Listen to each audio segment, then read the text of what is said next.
بسم الله الرحمن الرحيم الحمد لله رب العالمين والصلاة والسلام على رسول الله وعلى آله وصحبه أجمعين. اللهم علمنا ما ينفعنا وانفعنا بما علمتنا وزدنا علما. أسأل الله تبارك وتعالى أن يجعل نياتنا خالصة لوجهه الكريم. So I mentioned to you quickly this important aspect of the tools.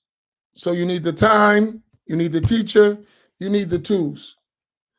The tools are very important for you to understand what you have to know, and what you have to know, one aspect, and from whom to take it.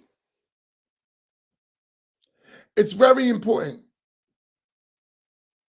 You have to learn the Islamic library, and you have to learn Islamic scholars, because you rely on them to learn your religion.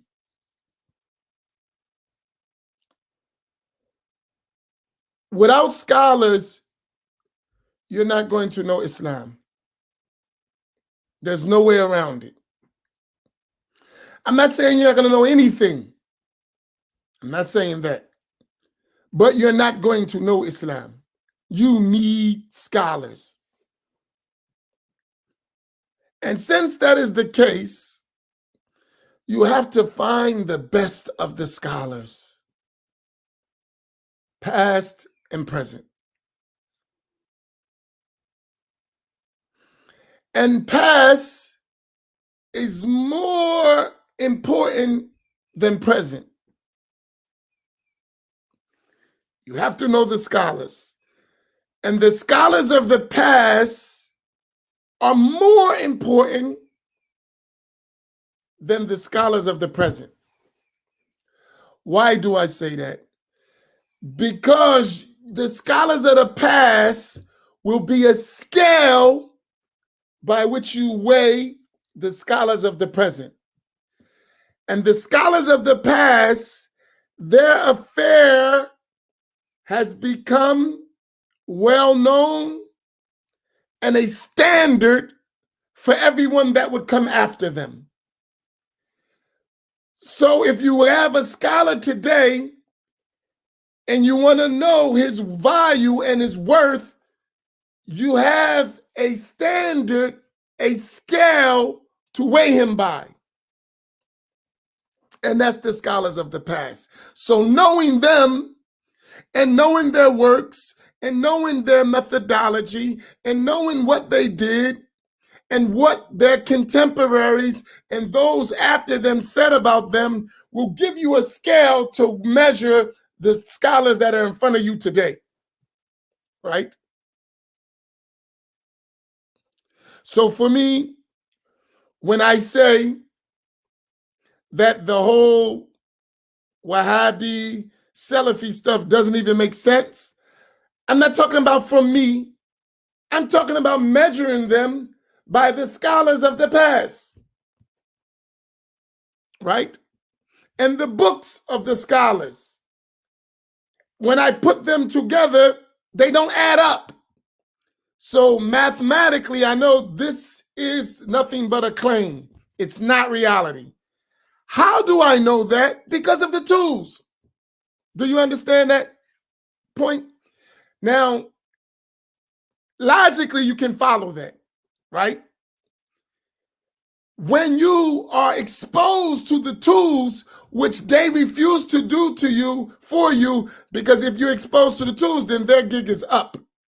It's over. Once you're exposed to real Islamic scholarship, a fake scholar can't trick you anymore. You understand that? Even if he's more knowledgeable than you, meaning he has more information, but if you know levels of knowledge, you will understand that you know more than me, but you really don't know a lot, right? Like me.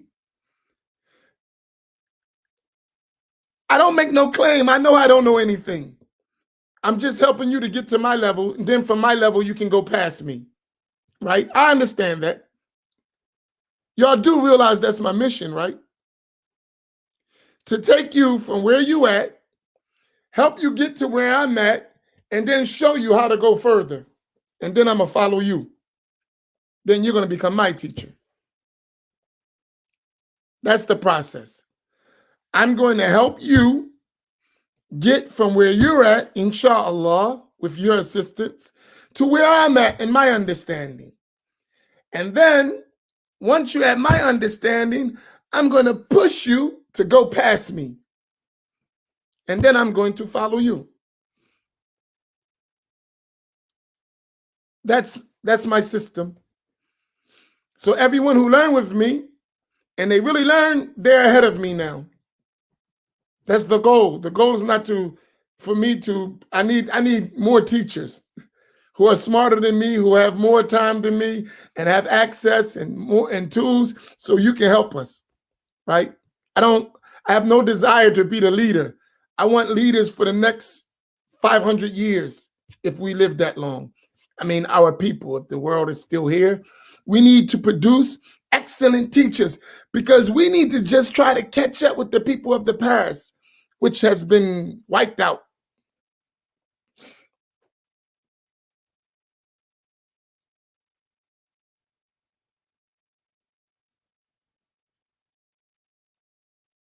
Right?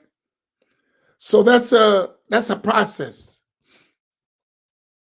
So let me I want to share something. Someone said MMNC is a deviant. Okay, MasjidMuhammadAC is deviant. Imam Muhammad is a deviant. Okay, tell you, no problem. What makes me a deviant? That should be the first question. What makes me a deviant? I'm not arguing with it. I may be a deviant. I just need to know what makes me a deviant. Right? Did you ever ask that question, Malika, when they said I'm a deviant? What makes me a deviant? Forget arguing I'm a deviant, not. What makes me a deviant? What is it that makes Masjid Muhammad of Atlantic City deviants? What is it? That's a question you should ask. Then stop making stuff personal. It's not personal. It's not impossible that I could be a deviant, or Masjid Muhammad could be a bunch of deviants. That's not impossible, right? What makes you a deviant, though? That's what you got to consider. So they say, okay, they got bad aqidah. Okay, what is their bad aqidah? They believe Allah exists without a place. Okay, Allah exists without a place.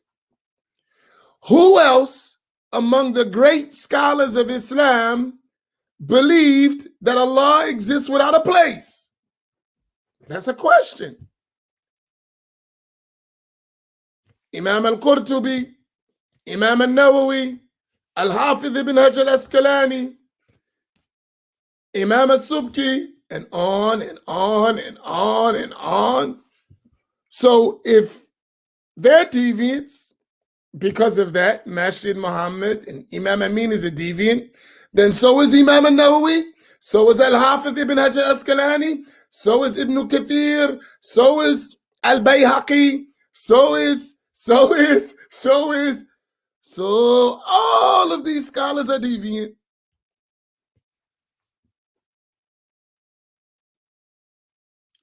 He's a Sufi. So was Imam al-Nawawi. So was Ibn Hajar al-Asqalani. So was.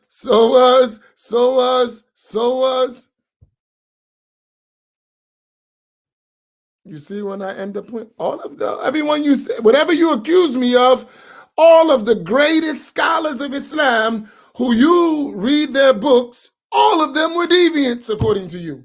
It's the same thing you accused Masjid Muhammad of. Is the same thing those scholars did in their books, which are explicit. See how that said when you got tools? When you got tools, you realize these things. Right? So that's why I'm saying, get to the tools. You said that this is deviant. Okay, here's one great scholar, the next great scholar, the next great scholar, the next great scholar. All of them were deviants. And what you come up with after you finish going through this process is that all the Muslims were deviant, all the Muslims were misguided until your sect came. Until your sect came. Until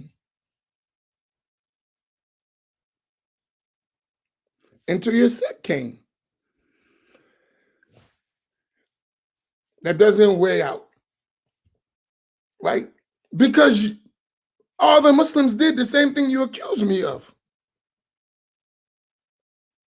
It's not like I brought it up. If we open the books of the scholars, not your pamphlets, the books of the scholars, in every generation, in every place in the world, and that's why I told you, follow. Let's say, okay, stop. We're in what century? What century are we in right now?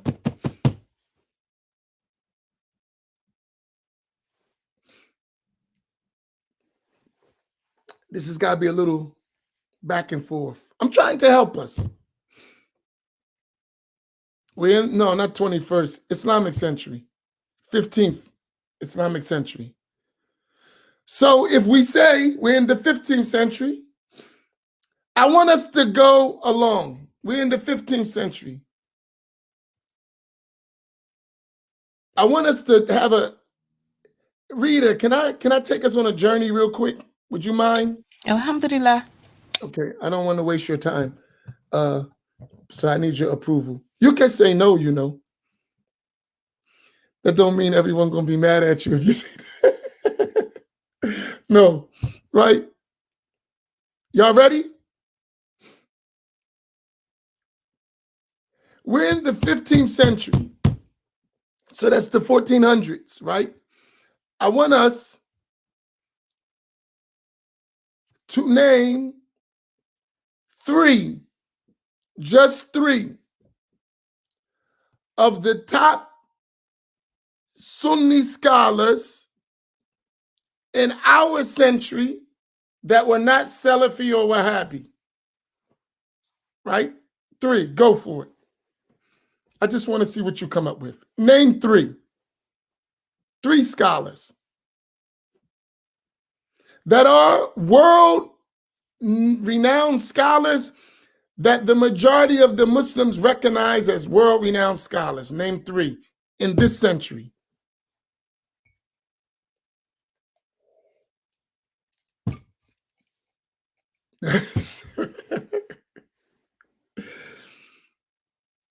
Come on, help out. Name three.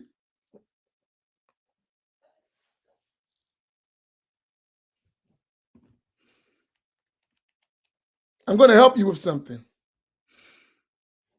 Okay.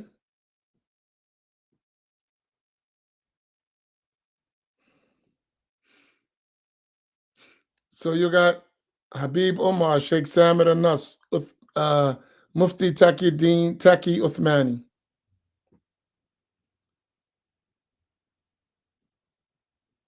Okay, so y'all name three. Poor. Sheikh Walid is not a scholar and definitely not me.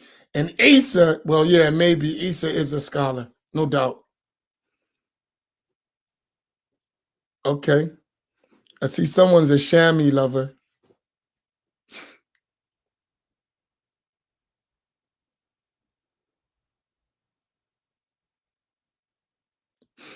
Okay, so y'all name some scholars, right? Fine. Do me a favor. I want you to name scholars in this century who are not alive. They're not alive, but they lived in this century and they were great scholars, but they're not alive no more. So we cannot make it who I like. So they lived in this century. They're world-renowned scholars, but they're not alive anymore. Now we get away from the personal stuff. Who I like. No coffee. Wrong. I'm trying to help us with something.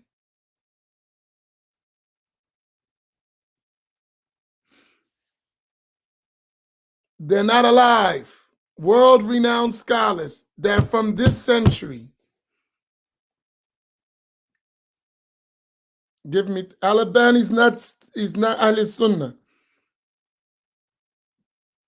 Unhappy Imam. You right, Fatima. Okay, go ahead.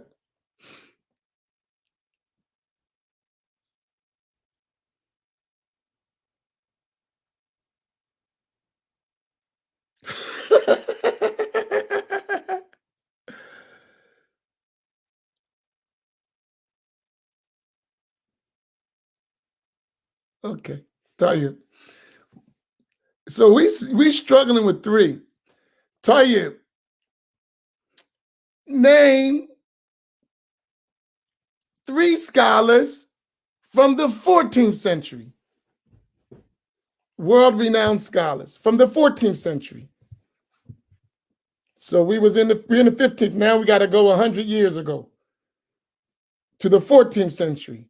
From the year 399 to 300 after Hijrah. So they lived from 399 to 300.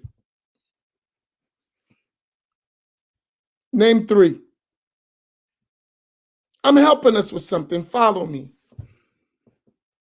They lived from the year 399, from 1300 to 1399. Name three. You're going to be able to answer these questions. You keep studying. It's very important. Do we got three?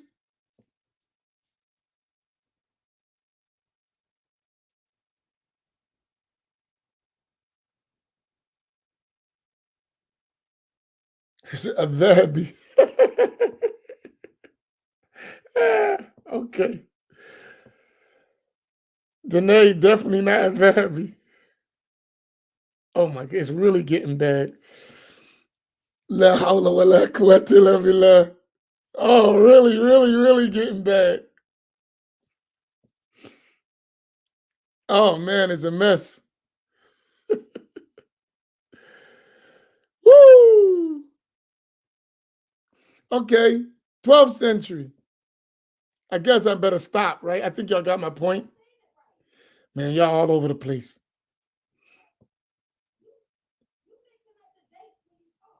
I said 15th century, Hijrah. That's our time. Then I said 14th century.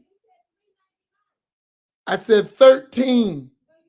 And even if you said 399, none of them is the ones you mentioned.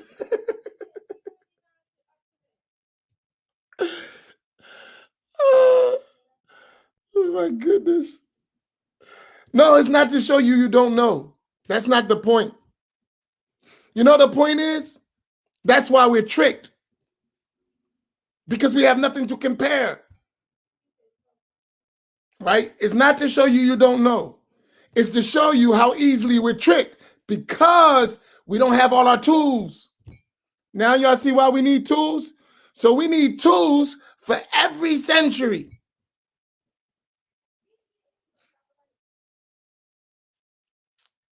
And I told y'all to do this homework. I told you to take the Reliance of the Traveler and do this homework. Could you do it now? Remember I told you to go through the section, the bibliography section of the Reliance of the Traveler. Put every century and write the scholars that are mentioned there in each century. Could you please do the homework now? You see why it's important to give you some kind of idea?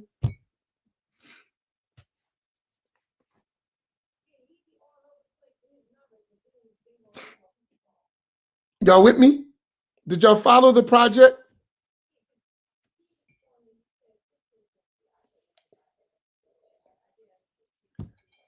So that's a project. I got no coffee. I want more coffee. I'm dying here. La ilaha illallah.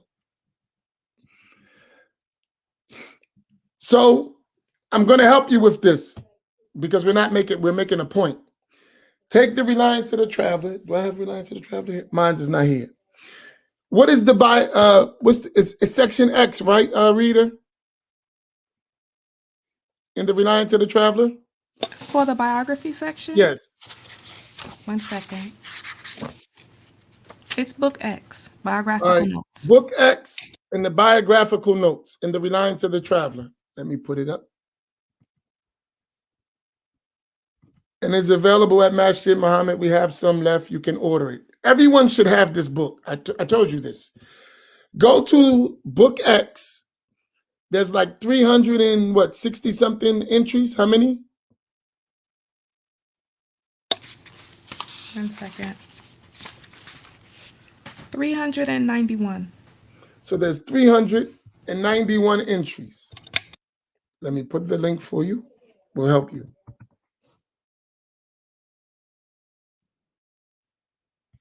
Right?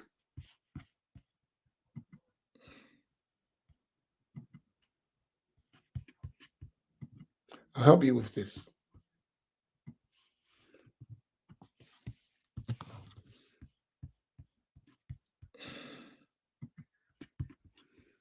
Okay.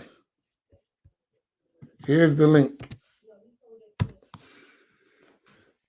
All right. That's the link for the book is in the chat, right? Go to that section. Take a notebook. I'm helping you. This is going to be very valuable for you in the future. Put 15th Islamic Hijri century. Then skip a page or two.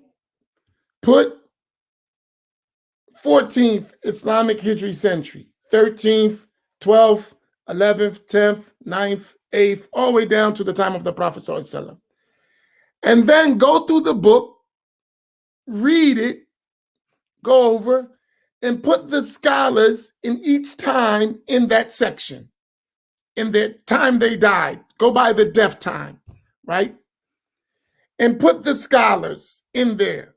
So now you took that, so after you finish, you're going to know over 300 scholars, right? You're going to know when they lived, and you're going to know where they lived.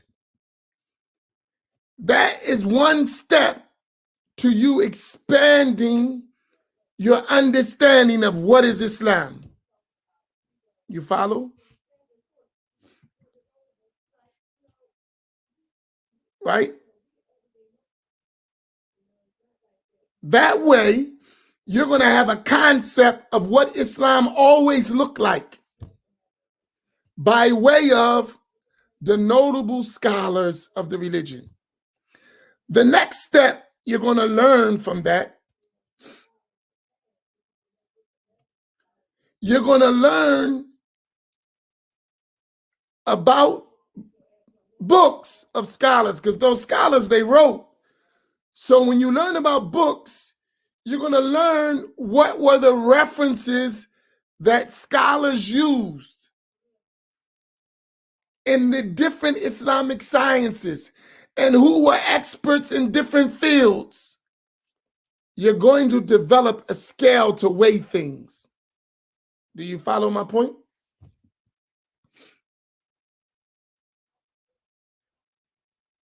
Are y'all with me? And then during the classes, over time, you're going to understand what it takes to be scholarly, to be learned, you're going to learn this over time, but you have to do the initial work, right? And here's what you've learned this, right? When we couldn't quickly identify learned people, right? In each century, you know what that big sign is? It is the sign we won't know our religion. And you know the biggest sign of that is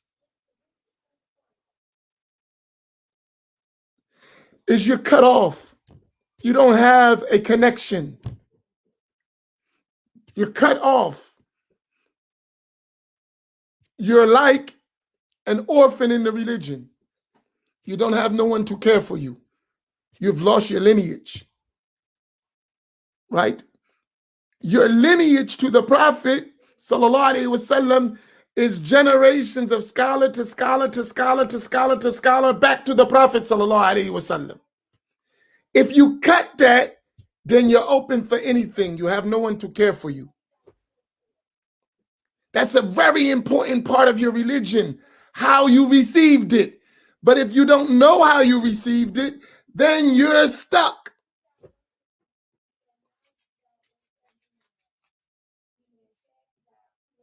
Do you understand what I mean? Are y'all following this point? And it is the easiest way for anyone to trick you,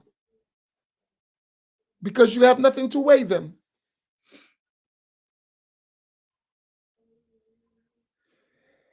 Even if you don't have a direct chain, you can know in general what is accepted Islamic scholarship. The problem is we don't even know it's accepted. So anyone can come tell you anything because we don't have a scale. Let's develop a scale by which we can weigh. So for instance, if someone comes to me, I'm sorry to go way off. It's not off. It's very important, right? That's why we read the books we read, because there's this, like for instance, we're reading this book, The Three Treatises, right? I don't fear this book. You know why? Because I have multiple chains of transmission back to Imam Haddad, and I'm sure this is what Imam Haddad said. I have no doubt about it. I can prove it with my eyes closed. These are the words of Imam Haddad, no doubt about it. Right? And I have multiple from generation to generation to generation to tell you, yes, I'm sure Imam Haddad existed. I'm sure he lived. I know who his students were. I know who the students of his students were. And the students of his students were, all the way down to it reached us. I have no doubt about it. No one can tell me, oh, you know, Imam Haddad was a figment of your imagination. He really didn't exist, and he didn't write that book, and he never said those things. Yes, he did. I could prove it over and over and over again. That's our religion. That's what makes our religion so trustworthy. We have that. Don't let nobody take that from you, right? Don't let anyone take it. And that, if that's taken, then anyone can tell you anything. We learned that from the Salaf. Abdullah ibn Mubarak, as Imam Muslim said, Al-Isnadu min ad-din, walau la isnad laqala man sha ma sha. The chain of narration is a part of the religion. That connection is a part of the religion. Without it, anyone can say whatever they want.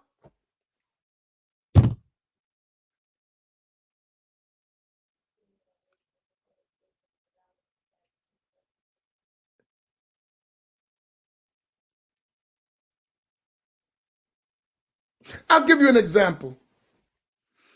Where the Shehu people at? I'm going to enjoy this. Let's get busy. I'm sorry, I'm deviating today. This is fun.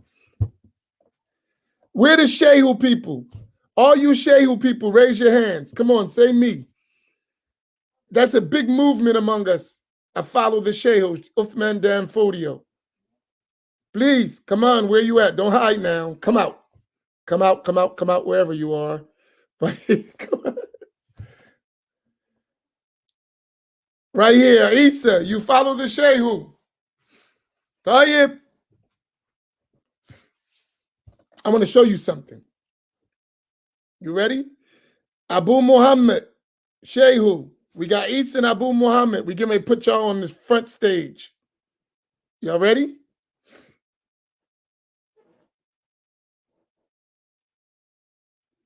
Y'all ready? Y'all ready? All right. طيب.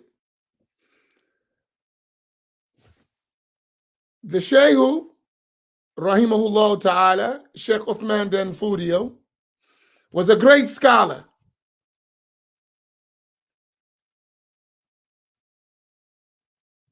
When he relates his knowledge of the Prophet's hadith, sallallahu alayhi wasallam, right? Give me from whom he relates among the great scholars of Islam in the world, from his generation to the next succeeding generations. Do any of you know that?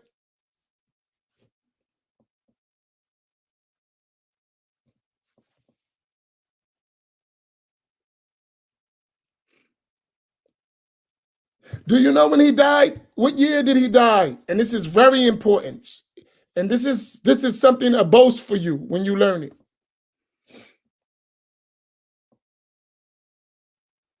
What year did the Shaykh who died? Sheikh Uthman, in Hijra time. Uthman Dan Fodio. When did he die? 1232. Good.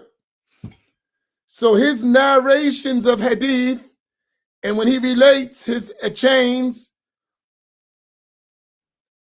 his main narrations come from the route of his teacher from one great scholar around the world. I'm trying to help you. Who is it? Look at the time. That's why I said no time. Look at his date. So that should give you a hint. So the sheikh of his sheikh was one of the most famous scholars in the world in his time. Who was it? No coffee. I am going crazy here.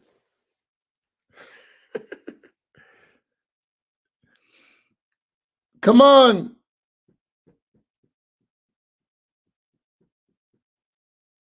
Help out. That's your homework if you don't got it. Or you can Google. No, it starts off looking like, oh man, no, it's going to push us to something. And we're going to protect ourselves. Seriously. It start off like, man, we don't know. I know, but it's going to wake us up to show us why we have to learn. So don't think I'm just having fun with you. Muhammad Murtada Az-Zabidi, because Isa's the sheikh of the Post-Fajr Reflections. When did Muhammad Murtada Az-Zabidi die?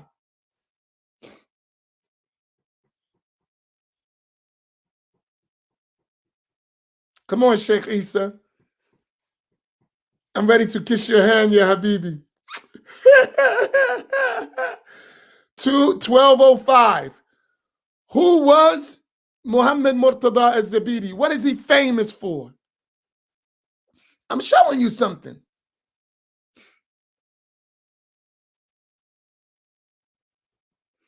See, Sheikh Isa's on it.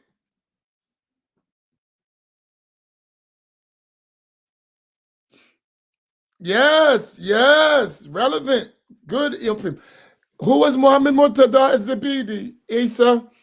Now y'all should jump in. Everybody can jump in now. We should all know this. He was the Muslim of his time. What is he famous for? All of us should jump in now. Muhammad Murtada Az-Zabidi. He died 1205. What is he famous for? All of you should know. Come on. It's in our code.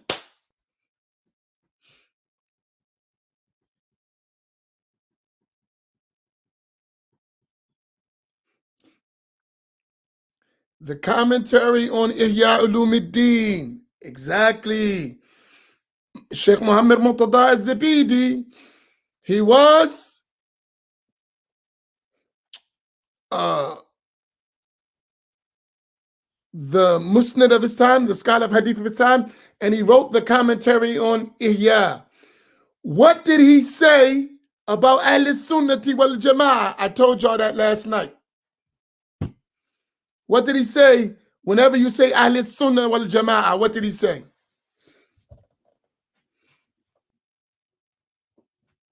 Yeah, he was a Sufi. What did he say about Ahl Sunnati wal Jama'ah? I said it to you last night, and he mentioned it in the Ihya, in his commentary on the Ihya. What did he say? Are y'all taking notes?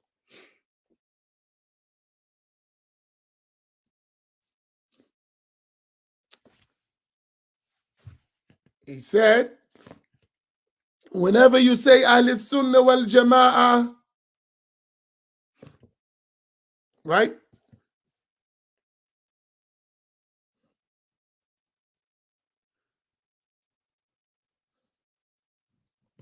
Right? Whenever you say Ahl Sunnati wal Jama'ah, they mean Al-Asha'ira wal Maturidiyya. That's what he said. So we know from that, when you go back to these great scholars whom they narrate, and they're not just names, you have to know about them. That's why I asked you, who was he? What was his position? What was his book?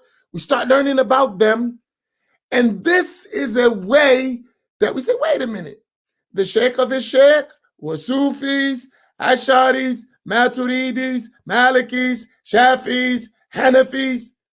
And then we start learning about our religion. And then we learn about the books. And then we see that those books were the famous books that all Muslims used. And this was a practice of the Muslims. This wasn't something that came up 200 years ago. Do y'all follow the point? Do y'all follow the point here? It's very important. And listen, yes, this is scholarly stuff in a way, but really it's not.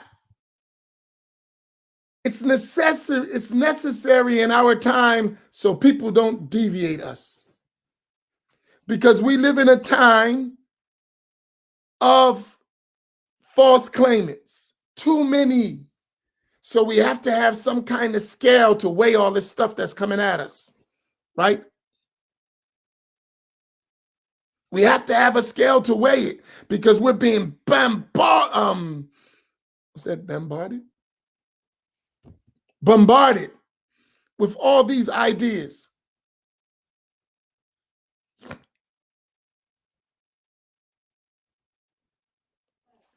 And it is a way of protecting your neighborhood, as we say, right? You have to. Do y'all get my point? I said all that to make a point. Did y'all follow my point? Do you understand how important this is?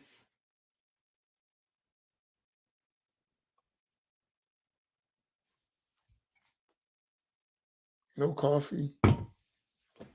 My hand is a reaction. I just want some coffee.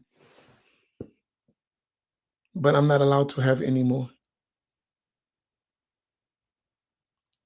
So now I'm going to tell you, when you use this system, you automatically wipe out the Wahhabi Selfie doctrine. Gone. Finished.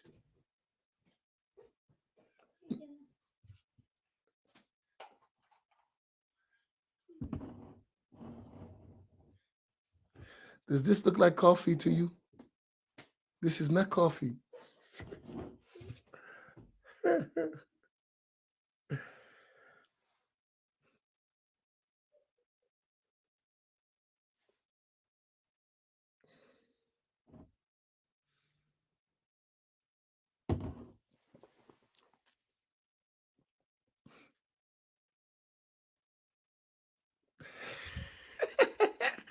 No, but you get the point. And listen, don't think you do this overnight. It's just slowly, but slowly, but slowly, but slowly and slowly. And then eventually it all comes together. So as I told you, when someone says to me, Al-Albani said, I'm not saying Al-Albani wasn't smart and knowledgeable and had a lot of information, but Al-Albani is not an authority at all. No, he's not. Al-Albani is a researcher. He's just conveying. And he made a lot of mistakes in the stuff he conveyed when you compare him to the experts in the field. If you compare him to common people, he's Einstein. If you compare him to the people in the field, he is a horrible scholar of hadith. If you compare him to the experts, but you got to know the experts first, right? And let me give you all the experts just to let you know. The experts, they were hufav. Take this term. They were al-hufav. Right? Which is the plural of al-hafiz. Which meant, and just to give you an idea, those who memorized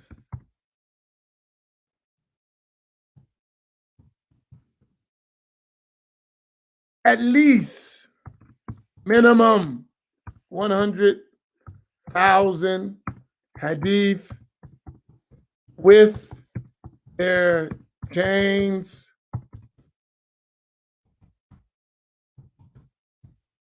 of narrators.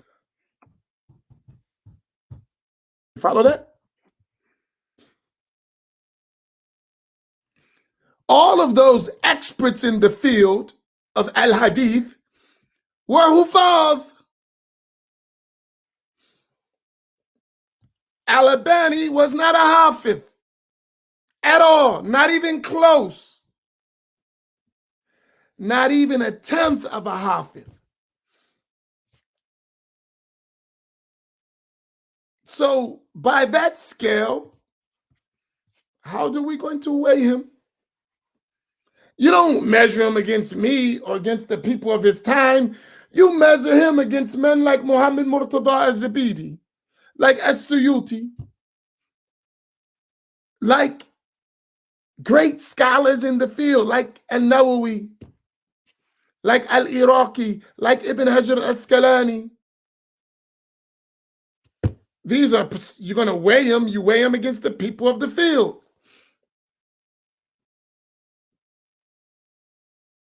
Do y'all understand that? So when you quoting him, all he's doing is quoting others. And when you learn the field, you realize, I mean, listen, don't get me wrong. He did great work and a great effort. However, he's not an authority. That's all we're talking about. I didn't say he didn't do some good things and you can benefit from him, but he's not an authority, right? And that's not blameworthy, right?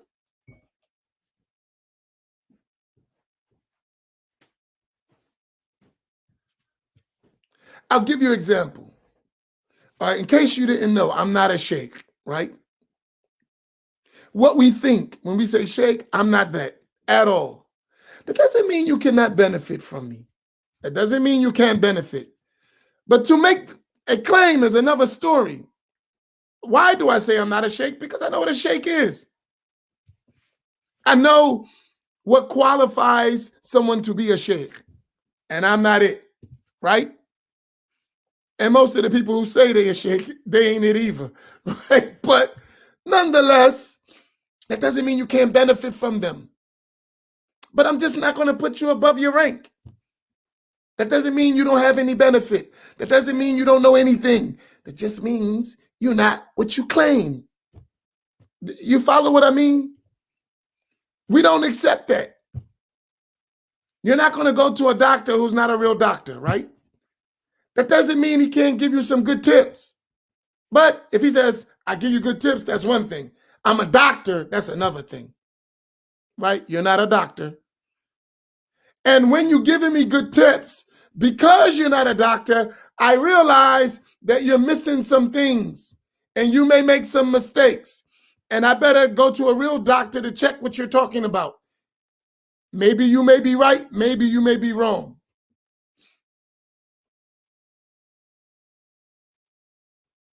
Do you follow what I mean?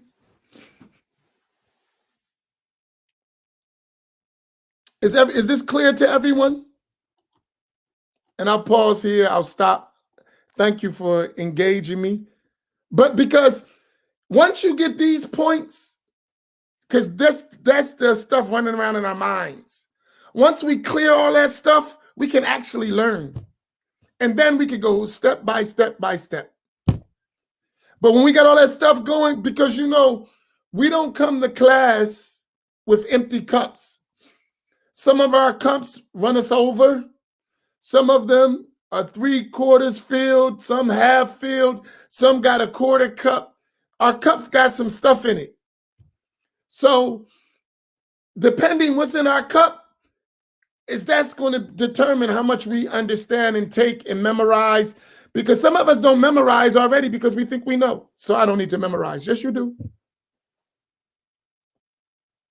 Right?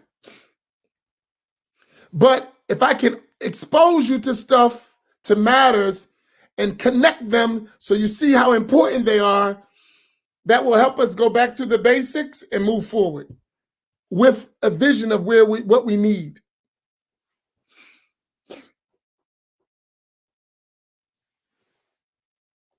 You follow? Now, after all that, we can agree that I should be able to buy more tools.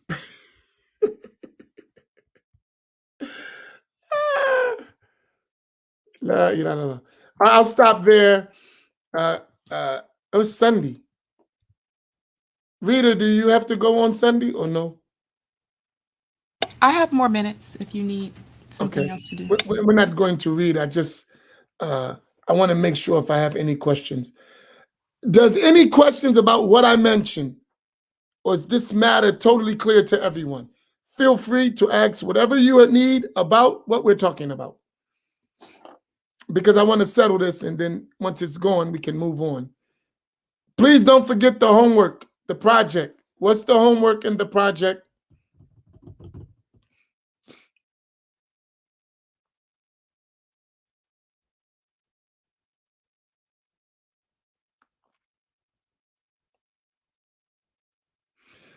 Boy, I think you're crazy, Muti. He said, I think you're more knowledgeable than Ibn Baz and Al-Albani and Hadith. Man, you out your mind. La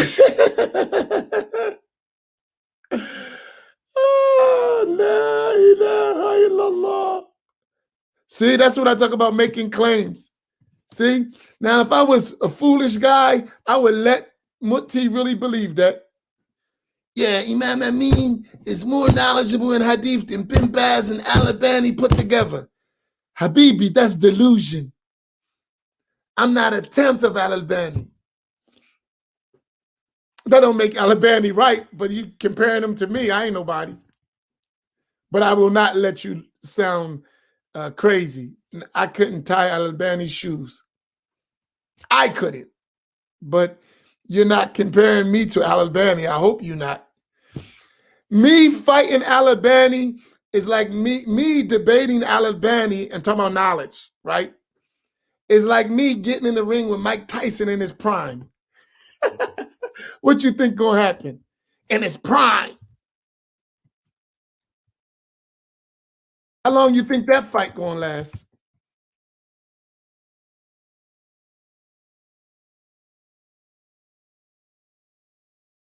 Right? So we're not gonna be deluded here. But I appreciate the love, but not realistic. No, seriously, you Mitch Green, Imam. Nah, that won't even be a Mitch Green fight. Al-Albani was very knowledgeable. I mean, remember, he's a common person. He's not a scholar of Hadith, really. So for a common person to do what he did without really having teachers, without being skilled in the field, is amazing. You cannot take that away from him, right? So we say he was an amazing researcher who started out in the library. He was an excellent librarian. And for what he had to work with, he did amazing things. It doesn't make him a scholar of Hadith. Do you understand my point? He was good at what he did for him. But when you compare him to an expert, he's a mess. That's all I'm saying.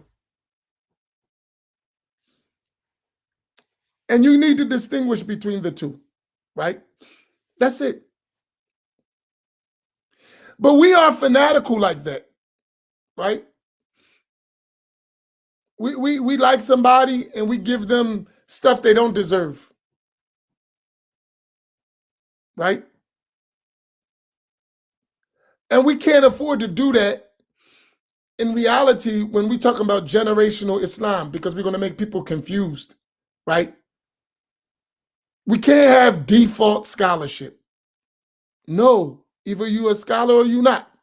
And that doesn't make you a bad person. Just be a good Muslim. You don't have to be a scholar. But we're not going to give you scholarly titles and you're not a scholar, because that doesn't help us. We lowered the bar when we do that. And then later on in the generation, we're going to be in trouble, right? Because scholarship is just dropped.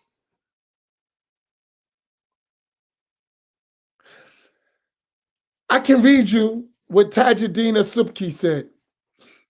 Do y'all know, y'all remember who Tajuddin As-Subki, when did he die? Tajuddin As-Subki. Tell me, Al-Imam Tajuddin As-Subki, when did he die? No, Islam Muhammad.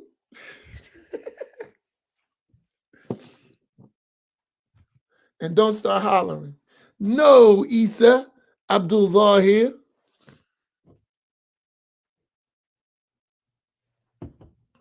Thanks, Isa, for coming up with the wrong answer. Now I don't got to worry about Isla getting on my back.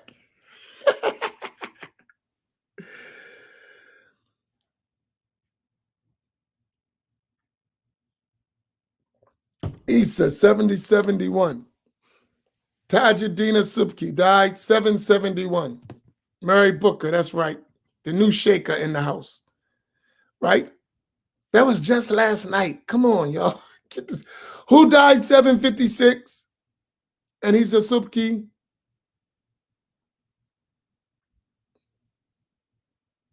Who died 756? Taqiyuddin. That's right. There's a new sheriff in town, and her name is Mary Booker. Move over.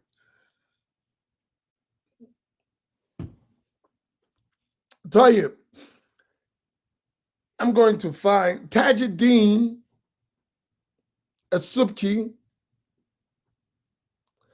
mentioned what it takes to be a Hadith scholar. And when you see what he said, in his time, I was like, wow. Right? He mentioned what it takes to be a scholar of Hadith. What do they consider a scholar of Hadith? And he said he must know this and this and this and this and this. I was like, wow.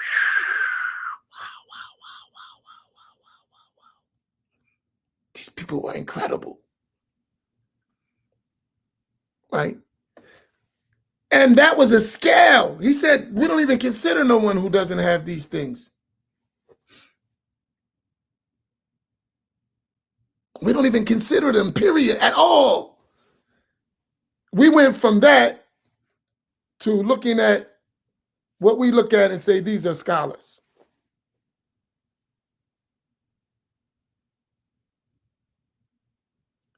And here's my point.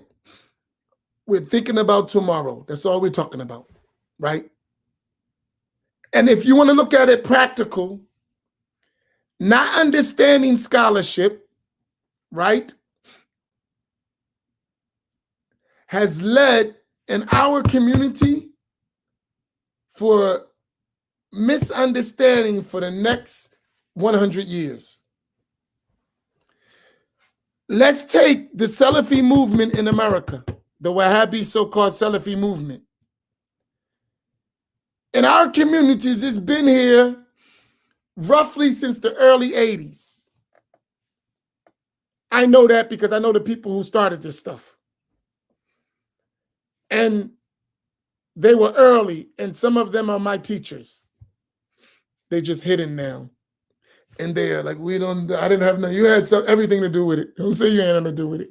All of them are your students. Right now, right? And they're all old now, like 70, almost 80 years old, 77, 75. They're old, right? So let's go back, let's say to the late 70s, early 80s. And really, the early 80s to the mid 80s is when you're going to have this Selfie thing in America. But before that, it wasn't really known. Nobody really know nothing about it, right? So here we go from 1980. Let's just give a number just to give an area. And there was some in the 70s, but really 1980 and beyond after. So 1980, this is 2021. That's 40 years we've lost. And that is at least 3 generations with Wahhabism. 3 generations. To the point you have, and I'm not attacking a person because it's just like Al-Albani, right? You have in our communities guys walking around really believing that they are people of Hadith. Seriously. And people believe in them. Like, we are the Hadith people. We are Ahlul Hadith. Huh? Really? Seriously. And they got classes online. And I don't want to point to no one because I love my people. Even if they screwing it up, we got to get it right. And we're trying. So I don't want to take that away. I don't want to do that. I don't think it helps us any. Right?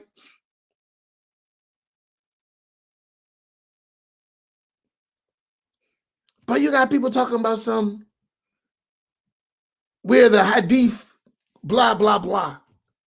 And people among us believing that the leader of that is a Hadith scholar who's not even a student of Hadith in reality.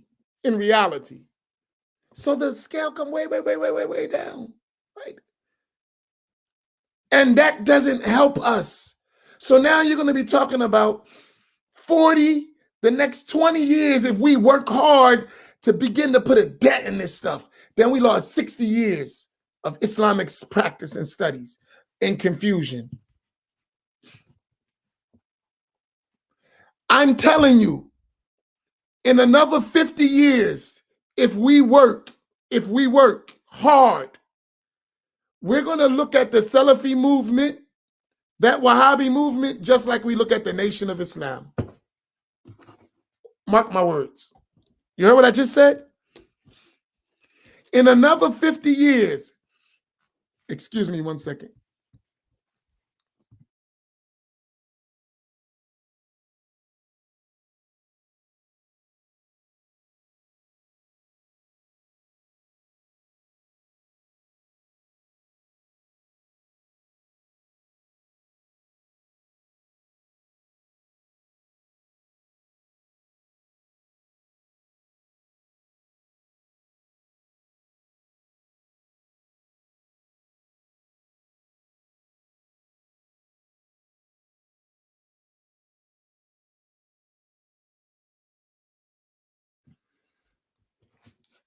Excuse me. In another 50 years, if we work hard, now that's a big if. Are we going to study? Are we going to do all our homework? Are we going to do all the research? Are we going to do everything we need to do? Are we going to put it in? Do you understand? That's a big difference. So that's the question. If we put it in 50 years, we're going to look at that movement just like we look at the Nation of Islam. The only thing, the points are not going to be the exact same thing. So the reasons why we look at the Nation of Islam as some crazy, off-the-wall Islamic, so-called Islamic group, we're going to look at them the same way, but for different reasons. Do you understand what I just said? When you learn The only reason you look like these are the people of the Sunnah because you don't know the Sunnah. The only reason that you look at these people as they on the way of the Salaf because you don't know the Salaf, right? That's the reason. It's no other reason. You just don't know, right? You don't know who the Salaf are or what they believed. You just know what you read in those glossy little pamphlets they gave you. That's it. But when you learn, you're going to look at them just like you look at the Nation of Islam. None of you pay the Nation of Islam any attention when it comes to religion. Like,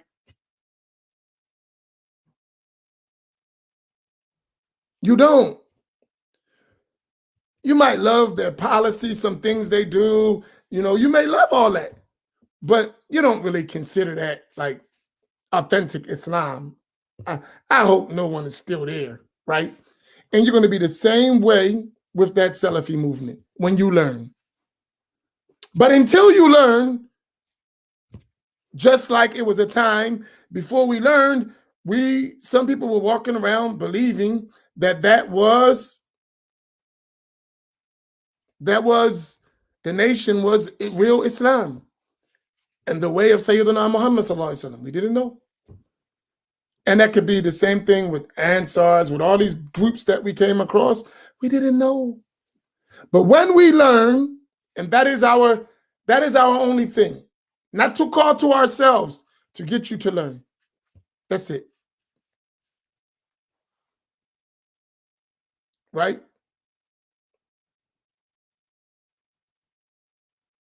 Seriously.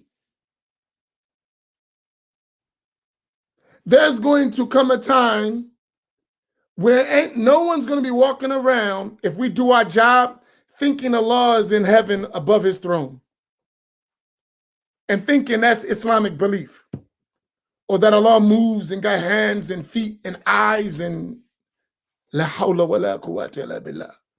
There's going to come a time, if we do our work, where people will know Allah mawjoodun bila makan. Allah exists without a place. Laysa jisman. Allah is not a body. This will be just known, right? It's something that's easy. When we start learning and practicing and learning our deen, it'll be easy. No one's going to be walking around talking about where Allah is. Right? You will know. You won't be so fooled.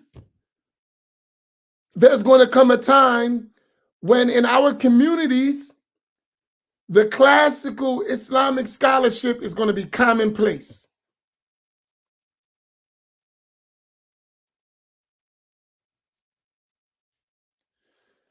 It's going to be commonplace, right? Alhamdulillah, Malika, I never was a Salafi. I mean, I was another kind of misguided person, but I just never was Salafi, right? When I was coming up, there was no such thing as Salafi. It was just starting out, right? I mean, it was still stuck in the Middle East. And when I was coming up, remember I said it really became known in the mid-'80s. I was before that, right?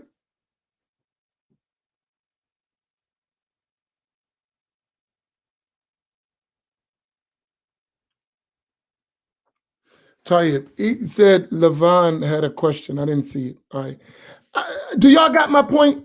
And it's not an attack. Trust me.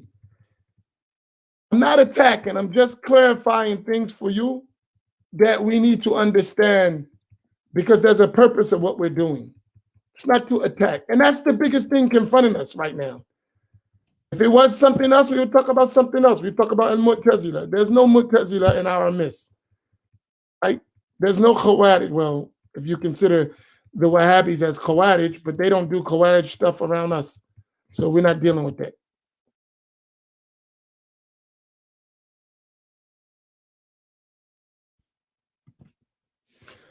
Imam, question. Sometimes I see people who post or say a hadith, then said graded Sahih by Al-Albani. I tend to disregard it and try to find an older source. What are your thoughts? If you're into the hadith business, if you're into that field,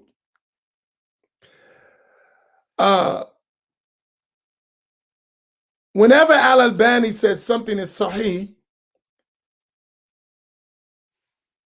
you can check to see if a hafiz said the same thing, right? So if you wanted like a shortcut, right? So Al-Albani said sahih. And usually when you're in this field, they have books that will locate the hadith in the major books, all right? So let me explain this to you. This is if you're in this field, right? So Al-Albani says this hadith is sahih. Okay, from where did this hadith come from? It didn't come from Al-Albani's pocket. So he said this hadith was related in the Sunan of Abi Dawood, for example. Now, you go to the Sunan of Abi Dawood and you find the hadith. Okay. The easiest way to know if Al-Albani's judgment is correct is to go to the commentaries of the earlier scholars on the Sunan of Abi Dawood and see what they said about the hadith. That's one of the easiest way, right? Go to the different shuruh, the different commentaries.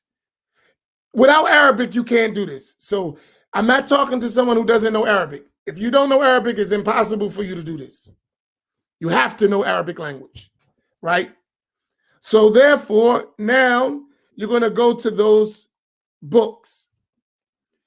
If you don't find it there, then you're going to go to other books that's going to talk about the narrators of the hadith. So you go to Sunan Abu Dawood, you're going to find the narrators, right? Then there are books that just talk about the narrators of the 6 books. Abu Dawood is one of them. So you're going to find those narrators, and then you're going to look at what the scholars who wrote about narrators said about the rank of those scholars, right? This is another way you do it, right? And then you can have some, and then you would find other scholars, contemporary, who are Hufaz, who mentioned this hadith, and that's one way to check if what Al-Albani said is correct. Did you follow all that? That's one way to do it.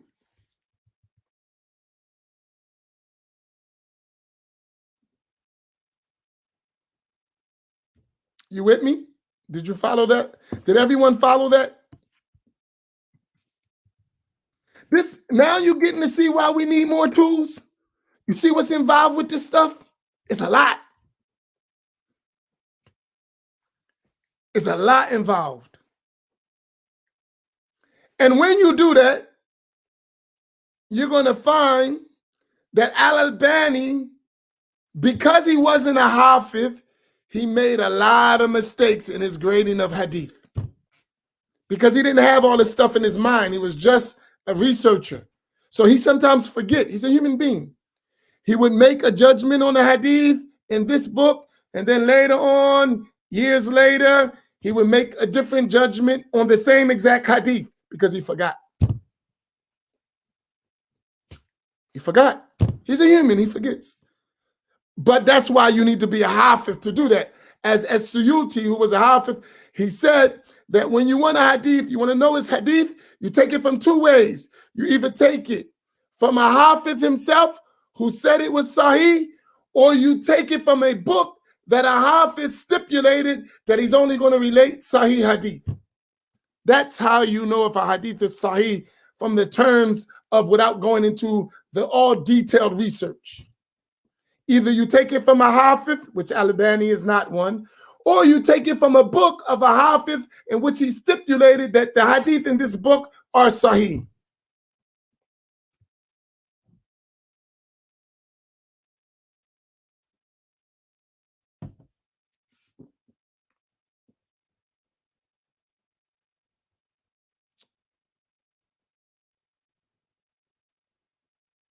Do you follow? Are you with me?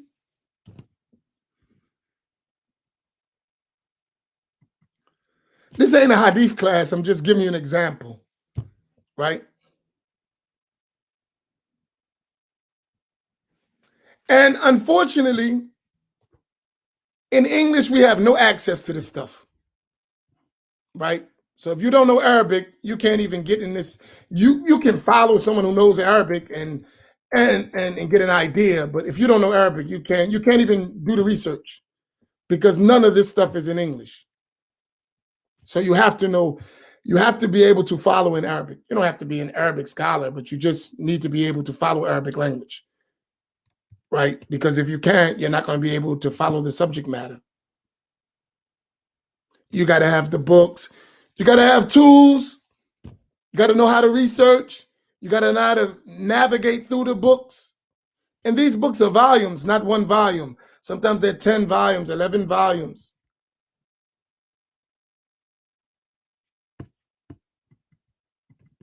Right?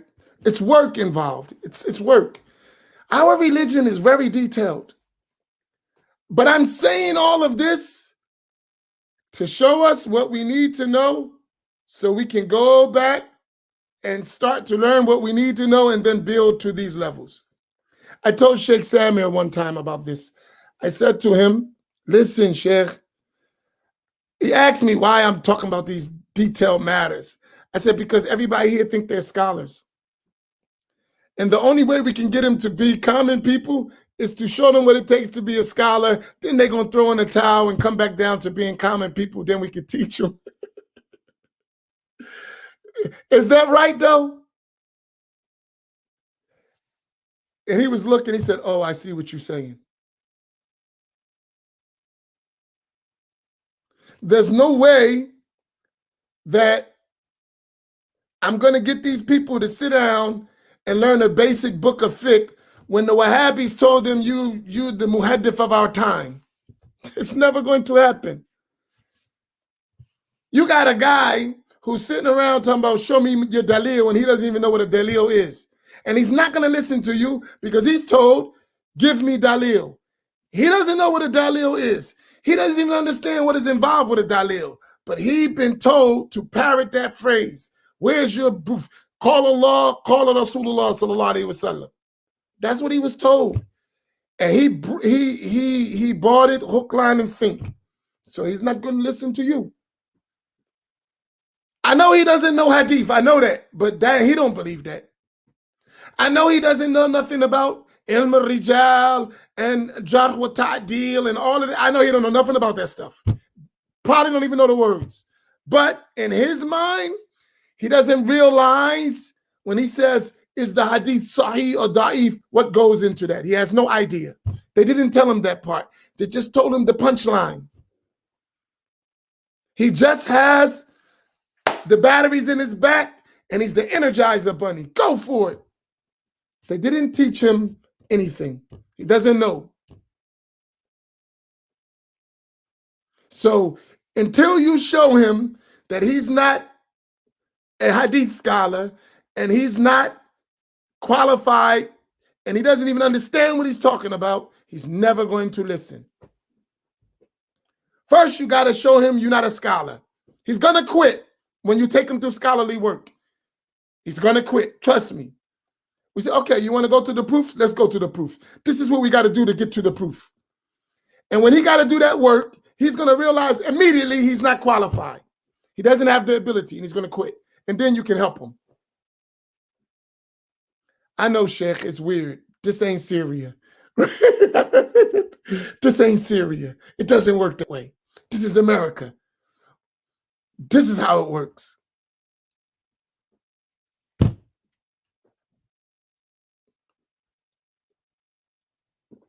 Y'all with me?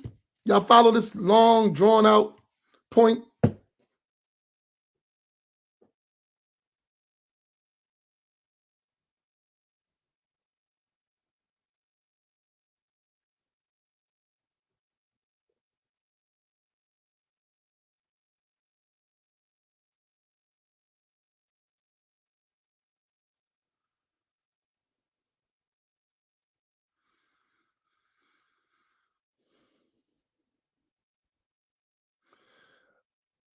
The problem, Rakia, they don't understand what is involved, right? They don't understand. And how? No one taught them, so they can't understand.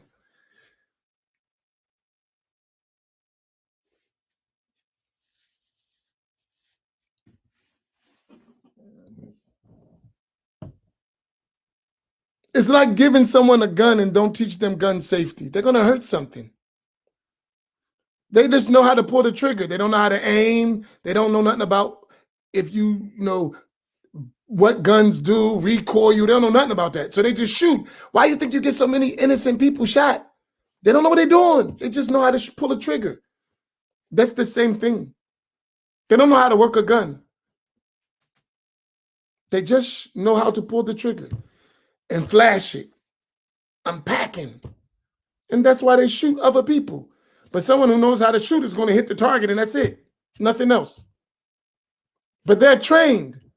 But just a common person with a gun, and he's going to start firing, there's going to be some casualties, some innocent people hit, or property damage because he doesn't know what he's doing. He doesn't even know how to hold a gun properly.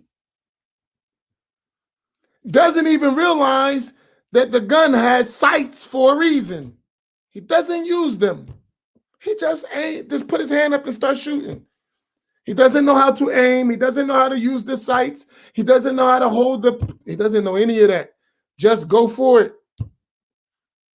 That's Selfies. Just aim and fire. Bid'ah, shirk, kufr, grave worshiper. Just aim and fire. May Allah help us. May Allah help us.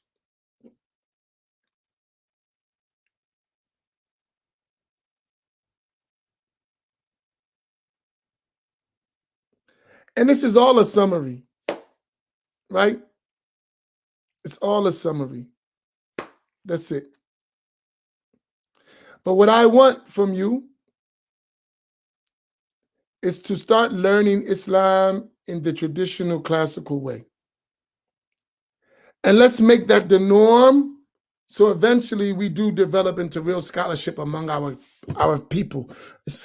We really don't have the time. We shot. We got dunya, we got bills.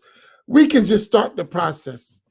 And then we have to put our money together, start building institutions, and in time, inshallah, we can change the trajectory of our path, inshallah. But this is a start. It's a start, right? And no one's going to debate this stuff except out of just obstinance. I just want to be mean. It's not debatable, right? It's not something you can debate. There's no way you can debate what I'm talking about. It's that much facts. You can't debate it. Now, you might debate me if I was making claims because you're trying to make it personal. I'm not making claims. I don't meet the standard. Neither do you, right? So we can agree to that, right? But you know what happens? Someone will try to make it personal about me. So it's not personal because I don't meet the standard either. I just know that's the standard. And I know I don't meet it. And guess what? I know you don't either. So now, since we both don't meet the standard, let us make it a way that we can get our people to the standard.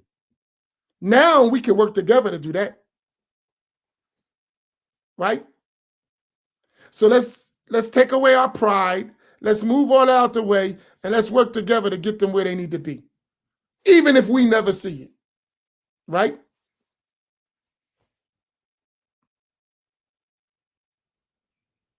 Me and my brother were having this discussion yesterday. Right? We were knuckleheads. But our children are much more successful than us. Their outlook on life, their work ethic, their education, much better. Because we learned and we said, we're not going to get that, but let's make sure all of our children do. It's too late. We screwed it up. But let's give it to our children. So now all of them have better jobs than us, education better than us, everything. College graduates, good high-paying jobs. They're all married, family, children. When we didn't have all that, we changed for the next generation. And now our grandchildren will come up with two-parent home. We didn't. We came up single mom in the projects. Every one of them are homeowners. They have their own home. They have career jobs. They have children, education. That's the next generation. Well, we was knuckleheads in the projects, right? We talked about the $5,000 dowry. My son could do that with ease. No problem.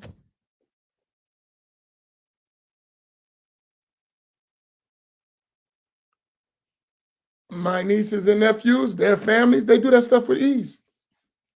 With ease, 5,000, that's a joke. They 5,000 on vacation, right? You changed the mindset. We need to do that in Islam and in everything else too. Stop just thinking about ourselves, right? It's doable. So right now, I'm not a Hadith scholar. That doesn't mean my son or my grandson won't be. We just changed the thing, right? That's how we have to think. And all of us got to work together to do that. And that's why I say raise our aspirations. Don't lower the bar. It's up there. We ain't achieving. We're going to push generation to generation, right? We can do it. It's doable. And the facilities are available for us to do it. Just think. And we need to see small steps to know it can be done. Right? When I became the Imam at MasjidMuhammadAC,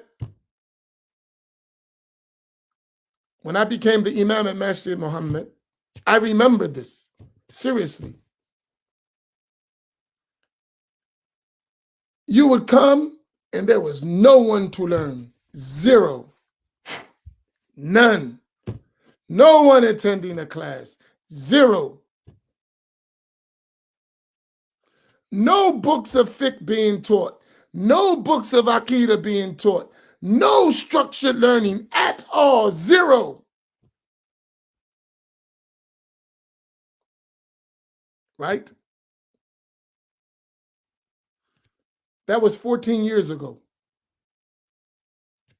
In 14 years, look what we're doing. I would put the number of scholars and sheikhs, both all around the world that have been in Masjid Muhammad, I would put that up against anywhere in the country. The quality of scholarship that has taught in Masjid Muhammad in those years, I would put that scholarship up with anywhere in the country. You heard what I just said? That's phenomenal. In 14 years. The number of scholars and sheikhs and learned Sunni people from different madhahib and the number of books that have been taught in Masjid Muhammad over them years, I would put that up against anywhere in the country. So that means we can achieve. We can achieve. We can do it. I would match the level of scholars that have taught in that masjid, in hadith, in fiqh, in tasawwuf, in any, from all over the world. I would say, mashallah.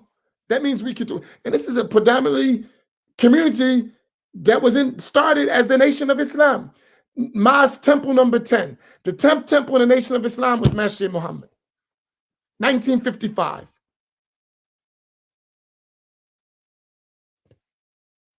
And look where we at today. And we still haven't achieved. We ain't nowhere near where I believe we need to be. We're not even 10% on the journey. But nevertheless, it's doable. It's achievable. High himmah and pushing.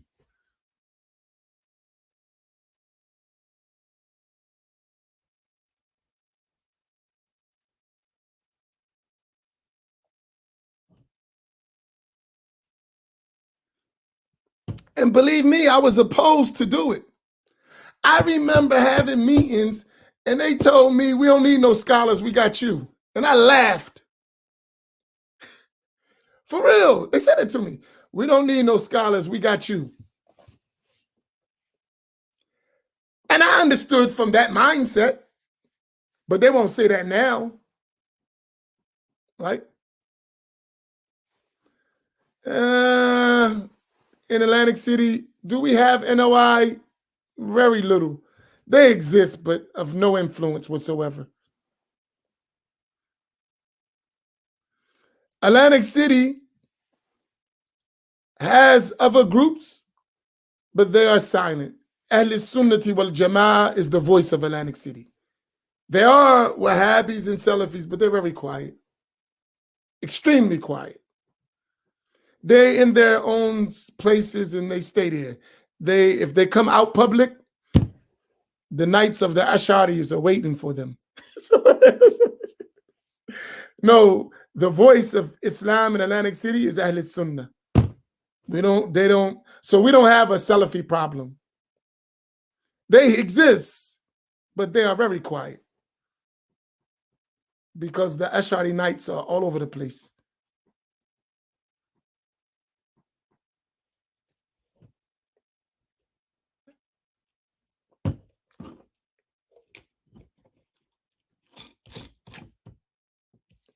But that's in our area. So Ahl Sunnati wal Jama'ah that's the way in Atlantic City in terms of what is going to be there. There are people, they say, but they're in their little corners. It was a time when they would run rampant, but no more. I'm not going to get no smoke in Philly. I just don't live in Philly. I ain't getting no smoke, trust me. I can handle myself very well. They tried to come to Atlantic City and take over. Nah, don't work. Go back somewhere else. We ready. They tried. They brought their whole crew. No, not here. Doesn't work. Absolutely not.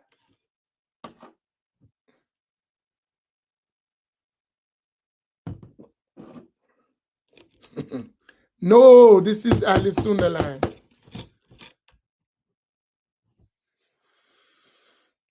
This is Ahl Sunnah. Atlantic City, Ahl Sunnati wal Jama'ah. Asha'ira.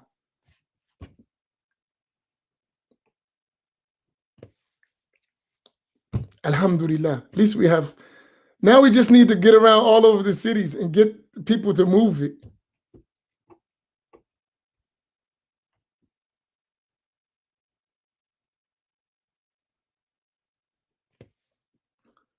Amin Muhammad, you in Philly?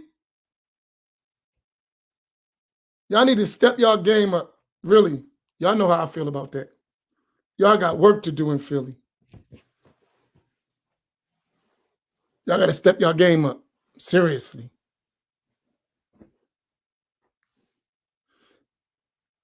Y'all need to step it up. Y'all falling behind, lacking big time. There is no way in Philadelphia. I'm going to tell you the problem in Philadelphia. And Philly people can take it how they like it. I love y'all, but be honest. The problem with Ahl Sunnah in Philly is two things, and two things only. The African Americans are not putting in enough work. They're not putting in enough work. They're not doing enough.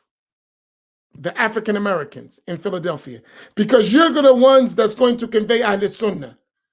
You're the ones that's going to change the situation. You have to get on the ground, you have to learn, and you have to teach. You're not doing enough work. That's the Asha'ira, Malikis, Shafi'is, Hanafis in Philadelphia. You're not working hard enough. Maturidis, y'all are not working hard enough, and your leaders can come challenge me if they like. And I will tell them, and they know it. You're not working hard enough. Y'all need more work. Y'all need to learn more. Y'all need to study hard, and y'all need to put it in. I'm not saying you're not working at all. You're not working hard enough. And stop compromising your principles. That's one. That's for the brothers. That's for the Sunni. The other thing, so that needs to rise. The other thing is the Arabs and the immigrants who are Ahl Sunnah are too racist to work with the blacks. That's another problem. They just want to be in charge. So they're not helping the blacks and empowering them so they can go do the job. Because Philly is an African-American dominated city. So those two things you got to fix. The African-Americans got to rise up and learn more and become more learned and more diligent in da'wah and doing the work and get themselves together. And then those immigrants got to stop being so racist and share resources. Because the African Americans are poor. They don't have a lot of money. And they don't have a lot of money, and they're dealing with the on-the-ground struggle, right? So that's a problem. And the foreigners who have the money, they care nothing about black people. So they won't help them. Even if they're Ahl Sunnah, they won't help them. So, and the Arabs can't go in the black community and do the job. All they go, Arabs or Indians or whoever they are, all they're going to do is take the resources and take them to the suburbs. They're not going to help the inner cities. The black people have to do that. That's your problem. And if anyone disagrees, we can have a public discussion about it. Any of the Sunnis in Philadelphia who are Ahl Sunnah who disagree, I openly challenge you to a discussion on this subject. If you think I'm wrong, but y'all know I'm right. I'm not making it up. Because we know each other. Y'all know me. It's not like we got to fix this problem.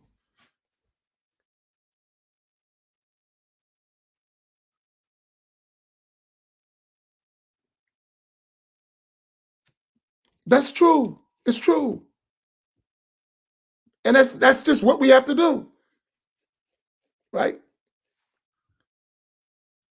And you got it worse because the Wahhabiyya in Philadelphia are established now. They studied, they know Arabic, and a lot of people are intimidated because they don't know Arabic well enough. And all of those guys, they got Arabic and they got university degrees and all that other nonsense. And a lot of y'all are intimidated by them. A lot of y'all are intimidated by. I ain't talking about fighting, because you know y'all might could do the fighting stuff. You know that, but it ain't all about fist fighting and shooting each other. I'm talking about learning the knowledge and defending the truth. So we're faced with that. And how do I know that? Okay. Point to me the Sunni Muslims, Ahl Sunnah, Asha'ira, Maturidiyya, in Aqidah, in Fiqh, Maliki, Hanafi, Shafi'i, in Philly, where they have a dominant presence in Philadelphia. Where is it at? There are people who exist, but I'm talking about a dominant presence. You got people that are Ahl Sunnah in Philly, right? There's a bunch of them. Where's the domination of Ahl Sunnah? That is not in the hands of immigrants or Arabs who don't care about you. I know some Sunnis in Philly, brothers, African Americans, who are learning, but they're not getting the job done like they could. I'm just being honest. And maybe you might not like what I said and then go do something about it. That would be great. That would be great. You know what? I don't like what he's saying. And let me show a difference. Alhamdulillah, do it. I would love to see it.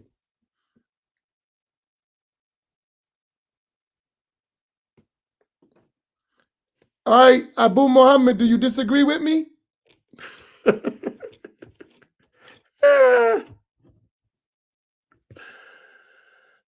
Do you disagree, Abu Muhammad?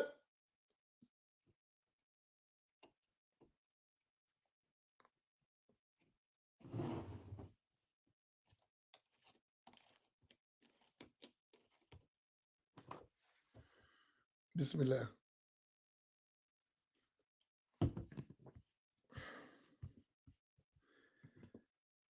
Shaquille is a black thing you wouldn't understand. No, I'm just joking. It's a black thing you wouldn't understand. You don't need that much training to do what we got to do. You just need to know the methodology of Ahl Sunnah and be firm. You don't have to be you don't even have to know Arabic well.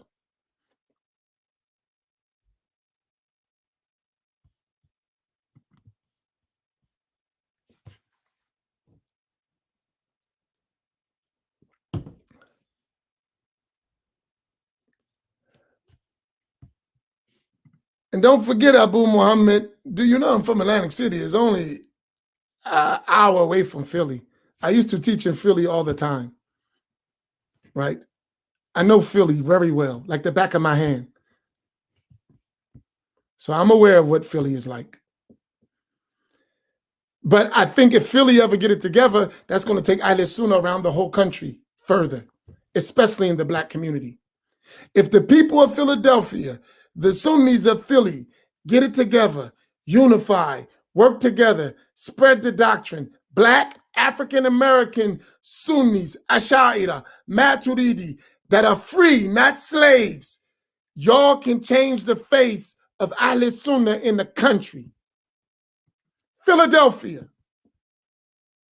If you get a critical mass of Ahl Sunnah people, Ash'ari, Maturidi, Sufi in Philadelphia, African Americans, to work together, to stick together, and not let no one dictate to them what they got to do, you can change the face of da'wah in America. Unlike anywhere else. Just because of how many Muslims are in Philadelphia. If you do your job well, Philly could be the center of Ahl Sunnah in the country.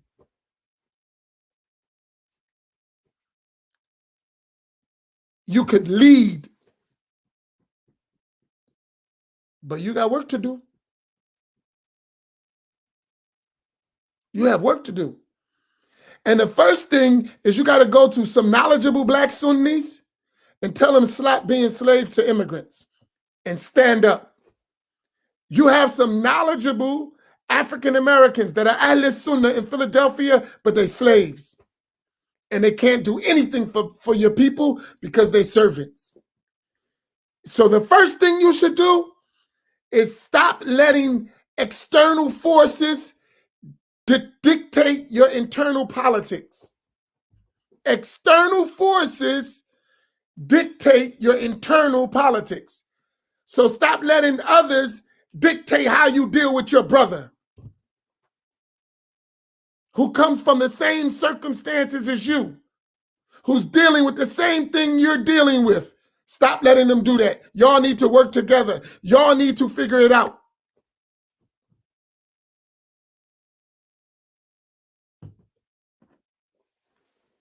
Really. And that's my message. If you, African Americans, Ash'ari, Maturidi in Philadelphia, stop letting other people talk for you and you talk to each other and you build together and think for yourself, you could change the face of da'wah in America. Seriously. But no one wants you to do that, because if you change the face of da'wah in America, that means they can't keep you as a slave. They can't control you. They can't dictate. And actually, they can't take all your money out of your communities, because you're going to eventually say, wait, we need to build for ourselves. No, I'm not giving you all our money. We need to build our own institutions. But you can't have that. Then I got to do what I got to do. I need your money. So I got to keep you a slave. Seriously. And trust me, it could happen here in Atlantic City if I allow it. I just don't allow it. Absolutely not. No. No way. Right?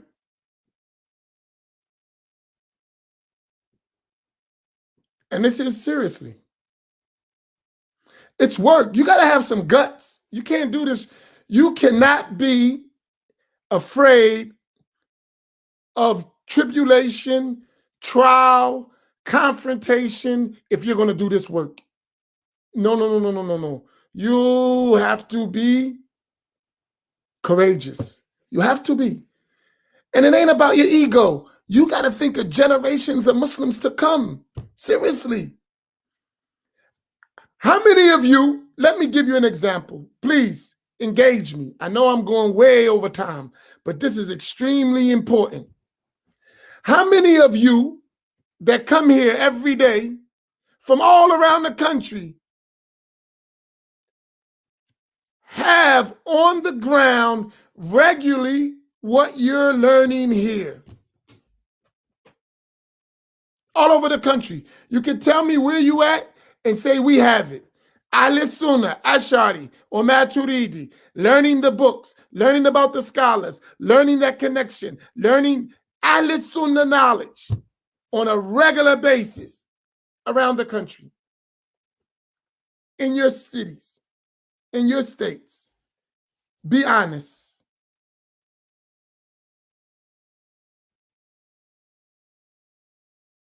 And I'm not saying anything about myself, because I'm falling short too. I'm just saying what we need to do. I'm falling short. And if y'all can negotiate me to get some more tools, I'll do more work. Like that. We got work to do. We have work to do.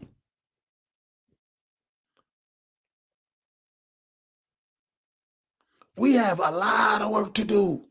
Seriously, we don't have time for nothing else. We have a lot of work. A lot of work. If we're going to do what we are talking about, if we're talking about the future, we have a lot of work.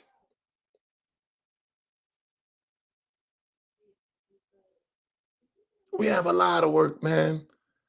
A lifetime of work. And you know, for us, a lot of that work is just convincing us that we could do it.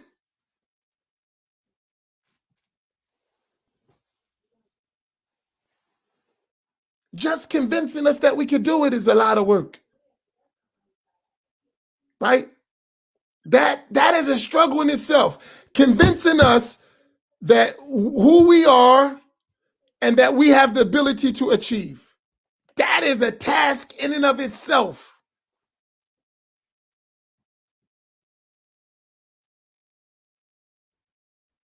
That's a task.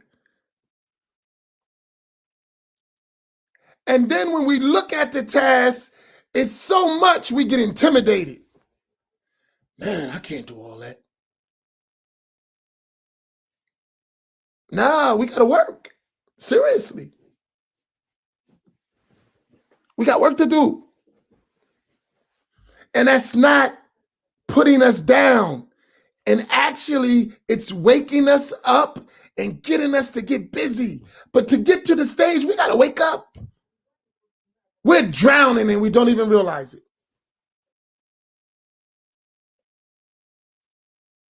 We got work to do. So that is a call for cooperation in my own way.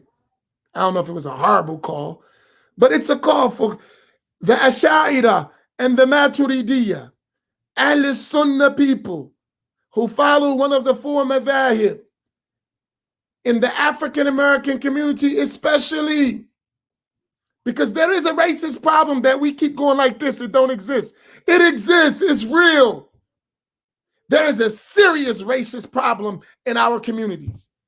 It's disgusting, but it's real. It exists. And we got to stop doing this, acting like it don't exist. It is a major problem.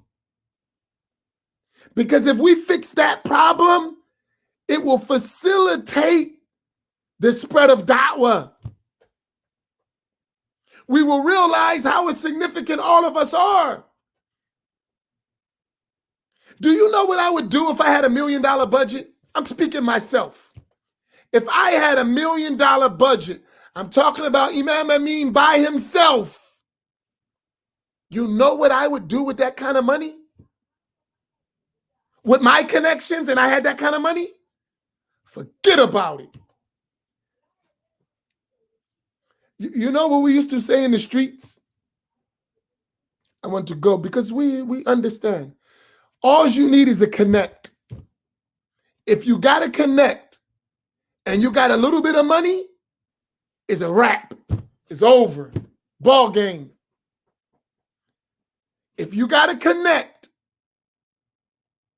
and you got a little bit of money, it's a wrap. Game over. But if you don't have a connect and you don't have no money, forget about it. You're going to be on the block forever. You're going to be on the block scrambling forever, bro. But once you get that connect and you got some money that you can get what you need, it's a wrap. No looking back. Until the feds catch you, so don't do that, right?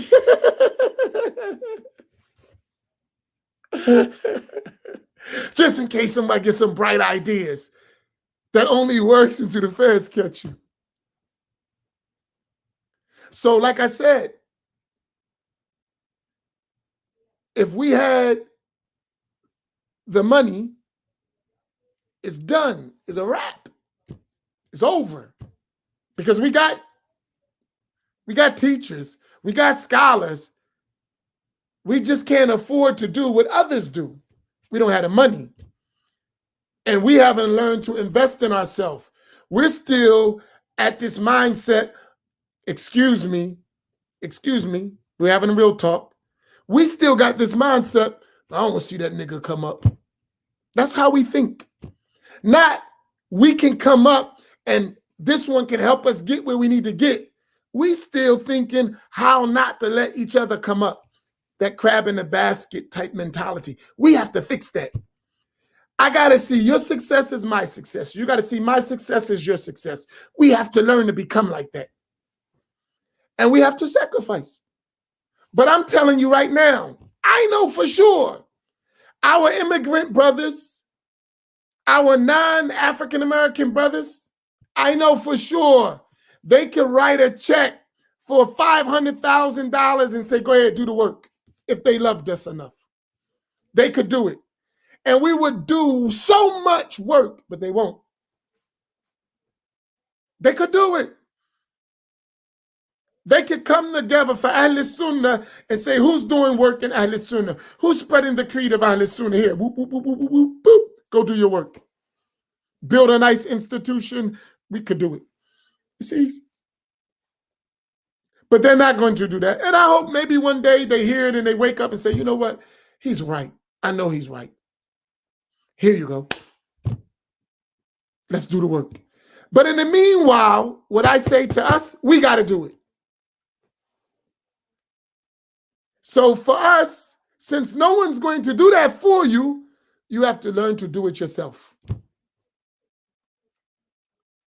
You have to do it. It can't be just I come to class and I'm just benefiting, but I'm not willing to sacrifice and help.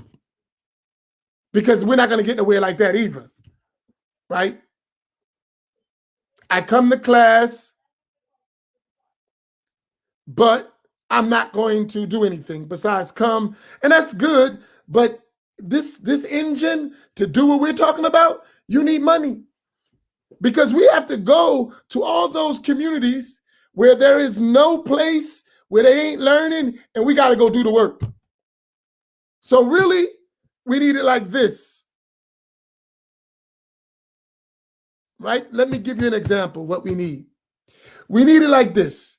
We got one place, we're training people to go do da'wah. And they're learning enough where they can handle it, right? So that's going to take time.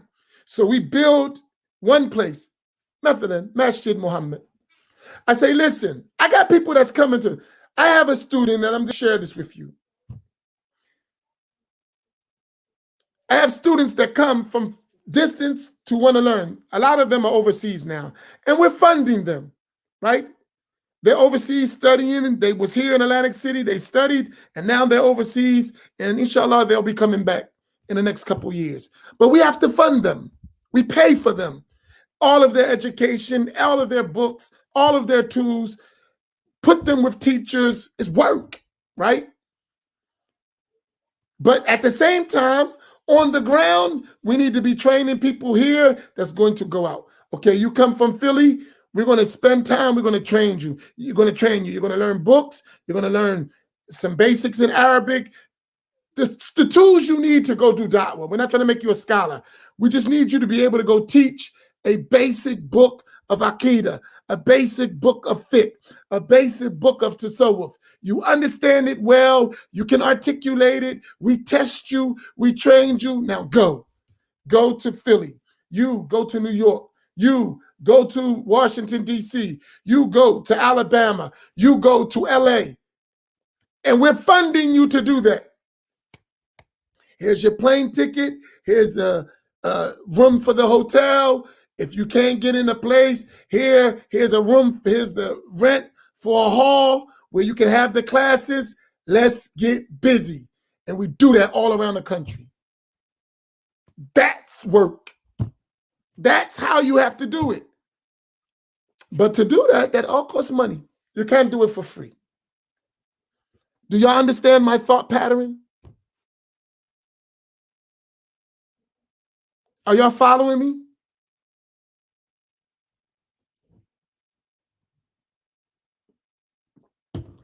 And we do this until we die. No, yeah, Farouk, we're going to bring you to Atlantic City. We're going to train you well. And we're going to send you back to Florida.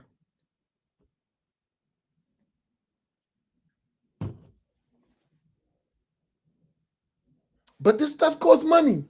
Seriously. So since we're talking about money, let's begin. Let's just not just talk. Where's the money thing? Put it up. Put it all over. We need to do, and it's just for students, not for the masjid. For people who's learning and teaching. Where's that fun at? Not for the masjid. For the students and teachers to do that work. There it is. Is it in the box?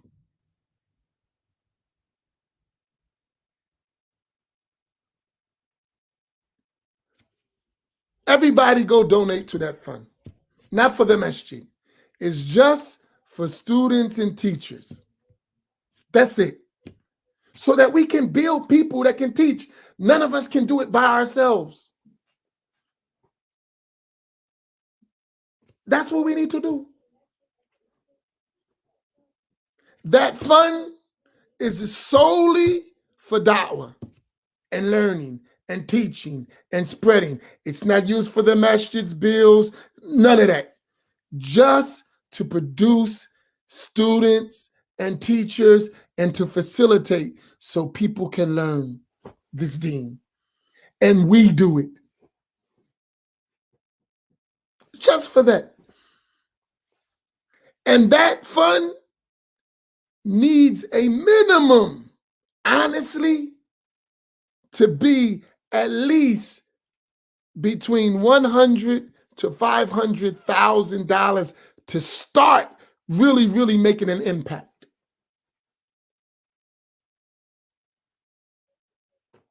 Dawah is coming out. I just got it. Ramadan's over. Dawah is really coming out.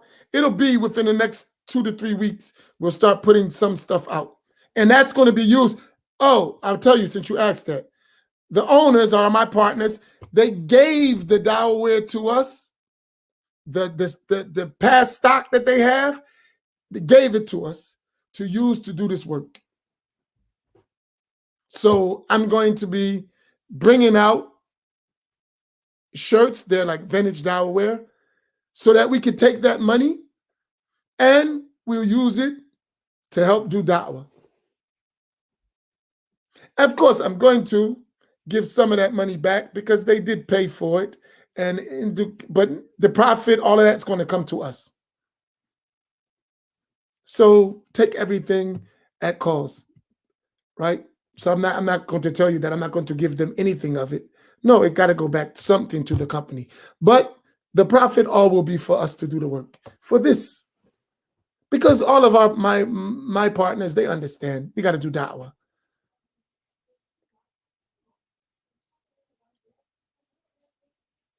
But you got to be serious. And if you know anything about me,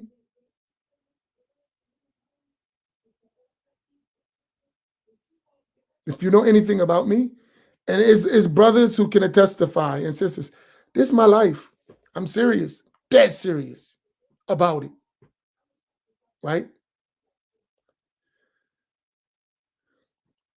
We have work to do. We can do it. Trust me, we can do it. Don't be afraid. Don't just talk. Actually do something, right? And I'm committed. This is my life, right? I'm committed. I'm in. I'm 100% in. All in. And it's a sacrifice. I pay a price, but I'm in. I'm down. Let's roll. You got me 100%. And you got my teachers. They with me. But we got to do our part. Let me tell you one thing. I'll tell you and I'll close with this. Sheikh Samir, I'm going to give you an example. Sheikh Samir is a world-renowned scholar. Is any of you studied in Damascus? Any of you here studied in Damascus or visit Damascus? Any of you in Syria?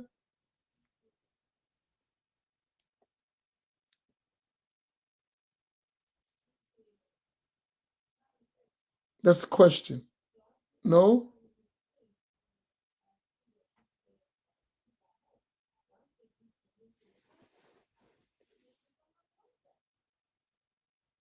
No? No.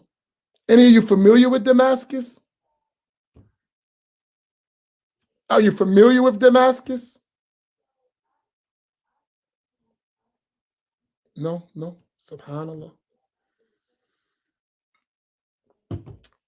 All right. For those who are familiar, Sheikh Samir is one of the strong scholars in Damascus. Strong. And his teachers are the great scholars of Damascus. The old scholars, the big sheikhs.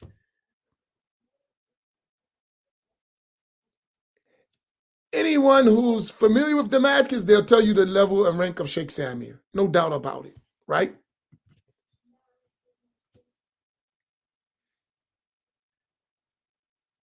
Right? A giant, no doubt, right? I'll just share this story with you to show you the commitment. So we have a group of his students who, who move him around the world, right? To go teach in different places. We're responsible for that. I'm the only black. I'm the only black guy, right? Everyone else is Syrians from other places. Like, they're not African. They're not There are some Americans, but they're from other places, right? I'm the only African American, only black guy, right? And I'm saying that because when I'm going to tell you what he said, it shows you the commitment of these people. So when Sheikh first came to teach in America, I was free. I wasn't the imam. I was the assistant imam. So the imam was alive, rahimahullah, Imam Khairi, so I could do whatever I want because I wasn't responsible. So I could go with Sheikh everywhere and I could travel and spend weeks and, do whatever.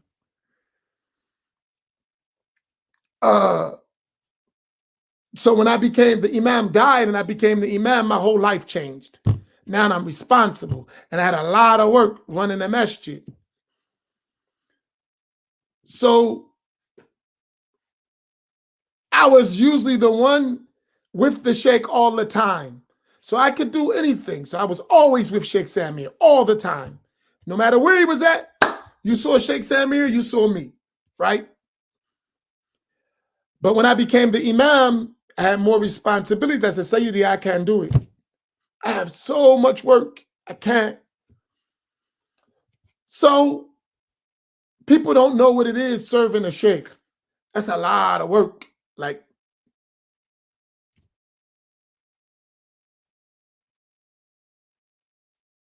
right?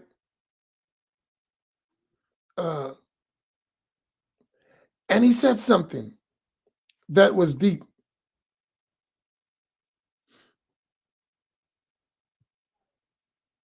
Right? He said something that was deep. Some people had complained about me falling short, and I fall short all the time. And Sheikh Samir said, listen, don't complain about him. You don't realize the responsibility he has. You should help him in the work he's doing. He said, in fact, if I ever hear another complaint, I'm never coming except to him and his community and his people. I never forgot that statement.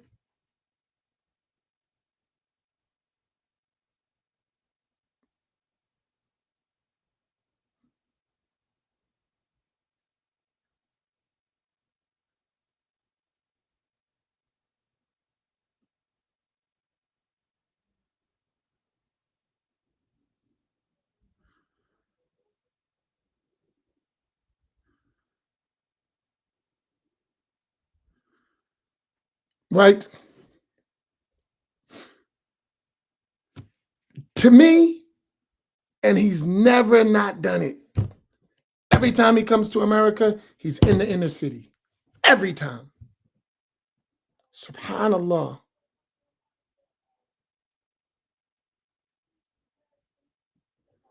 Right.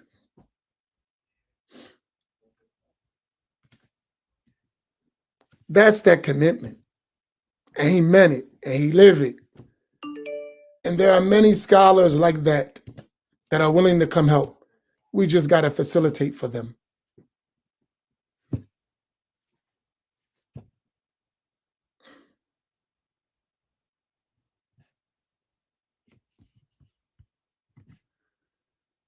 I mean, you made a mistake. You even made some mistakes with some of your Arabic words. No one is speaking for me. You just discovering that? La ilaha illallah. You just discovered that I made mistakes and I made mistakes in some Arabic words. You just discovering that? Wow. Deep. You just discovered that.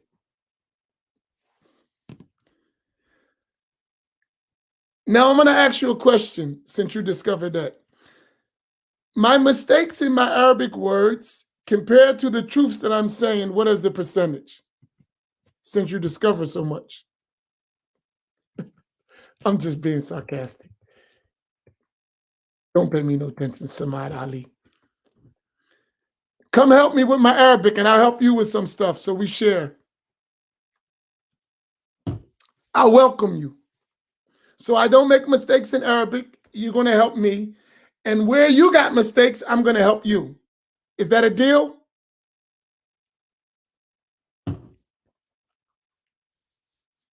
That's a deal? You didn't answer. Come back. That's a deal. So whatever mistakes I made in Arabic, you're going to fix them. And whatever mistakes you got, I'm going to fix them. And we're going to come together and we're going to get the work done. How about that? All right. Inbox me your phone number. We can start today. So you're on YouTube. I'm going to tell you where to send your phone number.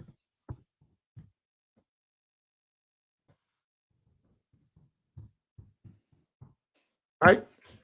There you go. What's his name? Right?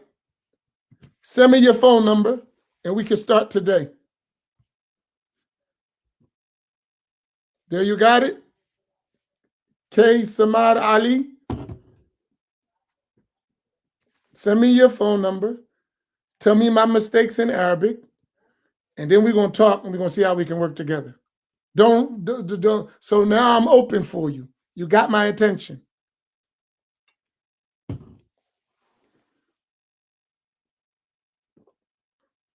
All right, we don't got it. You got my phone number. Send me your phone number. Kamal Ali, whatever his name is. Okay, you got my phone number. Don't worry about it. I'm not going to duck wreck. I'm not going to run. Trust me. So if I made a mistake, you're going to fix it. And then we're going to talk and we're going to see.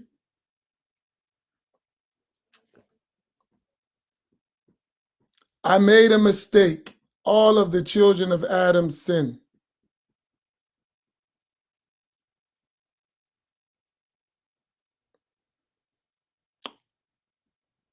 Since I made a mistake in Arabic, do me a favor, Kamal. Write that hadith you're talking about. All of the children of Adam sin. Write it in Arabic. Put it on the screen. If you can't type in Arabic, transliterate it in English and put it on the screen. Go for it. And don't Google. If you Google, say I Googled it. Right? Don't cheat. If you Google, say I Googled it. If you don't, say I don't know. If you Google, say I'm Googling it. If you can type it yourself, type it yourself. If you can't type in Arabic because of your computer, transliterate it. I'm helping us be humble. I may have been wrong. I don't think I was, but if you say I was, I was. So I want to know what you're talking about. All right, you said that. That's English. All the children of Adam sin. You said I made a mistake in Arabic. What did I say in Arabic? You didn't answer the question, Habibi. What did I say in Arabic? You said all, so I must have said it in Arabic because you said I made a mistake in Arabic. Or I didn't say it in Arabic at all, and you're going to tell me the original Arabic and I understood it wrong. Which one?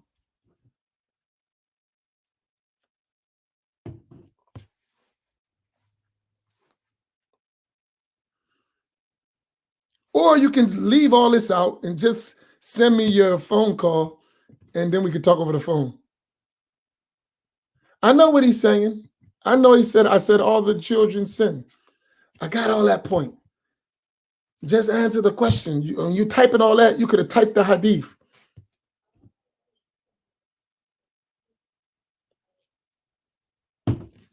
Just put the hadith, Habibi.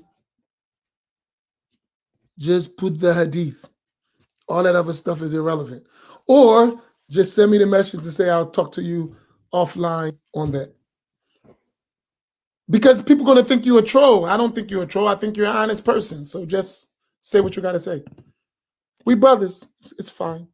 All right, let's finish having it. I went long. See, that's what you, no coffee. So give me coffee. I'll stop early. No coffee. I'm going all the time.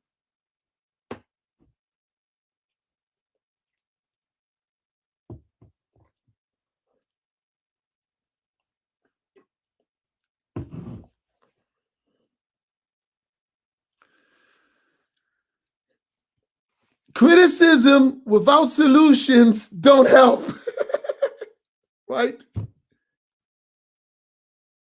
I will send my number, brother. All right, that's all you had to say in the first place instead of going through all that other stuff. Right? I love y'all. MashaAllah. This is me just being a brother. I don't have an Arabic keyboard. I gave you a solution. That's not an excuse. Transliterate what the hadith is. I don't have an Arabic keyboard. That's not an excuse. Transliterate it.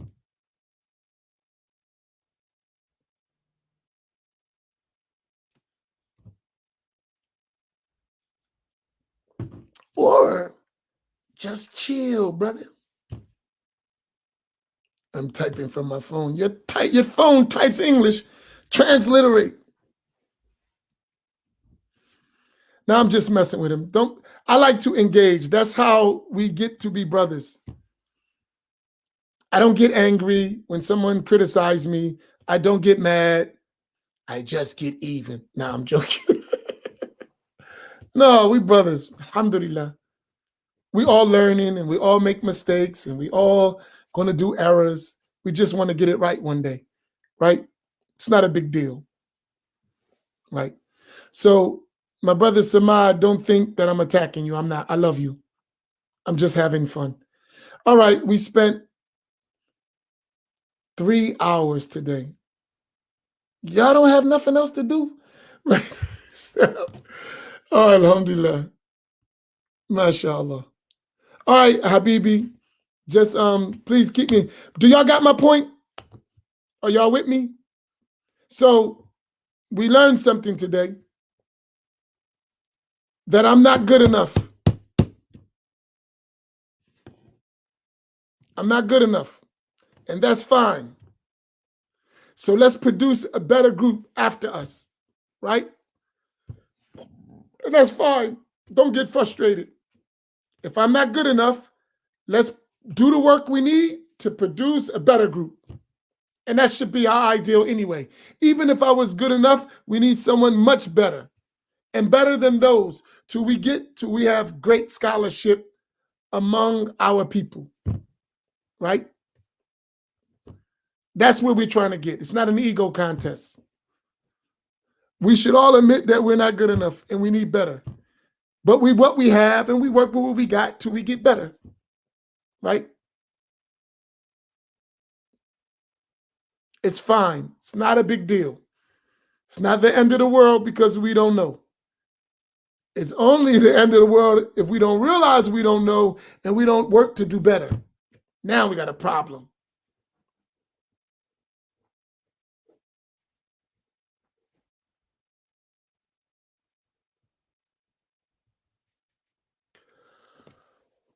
Oh, all right. Barakallahu bikum. May Allah reward you all. Remember tonight, Sheikh Walid continues.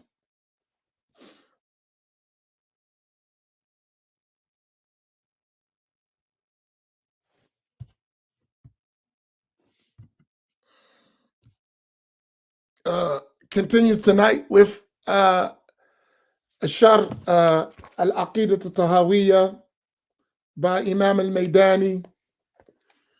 And inshallah, if I am free, we'll have the Post-Fajr Reflections. May Allah reward you all. I'm joking. I'm telling you, bro, soft ain't in me nowhere. I ain't an emotional dude. I'm not going to do all that. You can say whatever you want. I'm not going to get bent out of shape. Trust me. I'm joking with you. I'm never going to get personal. Trust me. I've been doing this too long. So don't think when I say that, I'm joking. You'll never see me for my own self get bent out of shape. I'm going to get bent out of shape when you pervert the religion. That's when you're going to see me go crazy. You say my Arabic, I make mistake and understand, that's fine. You say Allah is like his creation, I'm going to go crazy. Right? So you get to know me. That's why I said call me. I'm not that kind of person. I'm not taking it personal at all. Trust me, not personal. Never. I'm your brother. You'll get to know me.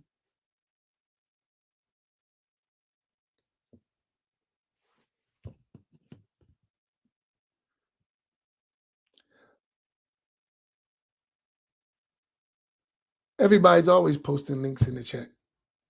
I don't know what it is. Make sure it's not a virus, so don't press on it. The water's gone. I'm not drinking this. I'm going to get me some coffee. Today, I'm going to get me some coffee. Oh, man, y'all funny. No, that's on YouTube. The brother's on YouTube. He's not on Facebook. All right, y'all. I'm just enjoying your company. I can't wait to the barbecue. I need to enjoy y'all company now. Barakallahu bikum. May Allah reward you all and increase you, inshallah. We'll see you tonight. Wa sallallahu ala Sayyidina Muhammad wa ala alihi wa sahbihi. Please help me do this work, right? Help me bring my teachers who are excellent in Arabic so we don't make mistakes, right? But it costs money to get plane tickets and to bring them. All that costs money, so I need your help. So that fund, could you put that fund up again? For the students and teachers, help me get it done.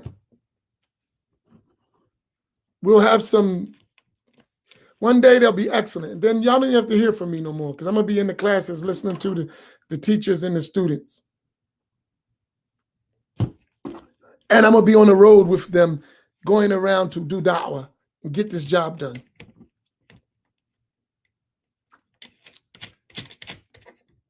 All right, I love you. May Allah reward you all.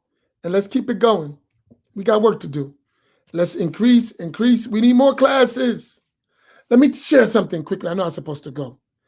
You know, when I was overseas, one of the things I miss about being overseas and being in those environments is that every day, all day long, I could go learn from somebody. There was always teachers and classes going on from morning to night. I miss that. If I want to go study fiqh, there's a teacher for fiqh. If I want to study aqidah, there's teachers teaching books in aqidah. Different books, not the same book. I can learn this from him, then I could go, he's having a class over here, this sheikh is doing this over there. Whatever you want to learn, there are scholars, learned people that are doing that. And you could just go and you can sit in the class and you could take your notes and it was available all the time. I would like to see that in our communities, right? But they had governments supporting them, you know? They had waqf, they had endowments, right? They had that. We need it. We deserve it.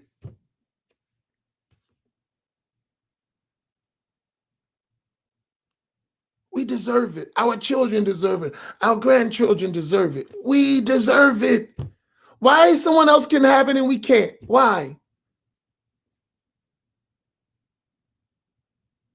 They did it. They're human beings just like us. They were converts just like us. Somewhere along the line, Islam reached them and they became Muslim. Even if they've been Muslim for 1,000 years. 1,000 years ago, they weren't Muslim. And they built what they have in 1,000 years. So we can do the same thing. For real, start thinking like that. Stop letting people tell us what we can't do. Yes, we can. We can do it. We just got to realize it's important. We can do it. And trust me, there's enough of us right here in the country. When we get our finances right, I'll bring them together, inshallah ta'ala. They're waiting. Just let's get our money together. I'll bring them together and I'll show you what we have available when we get our money right.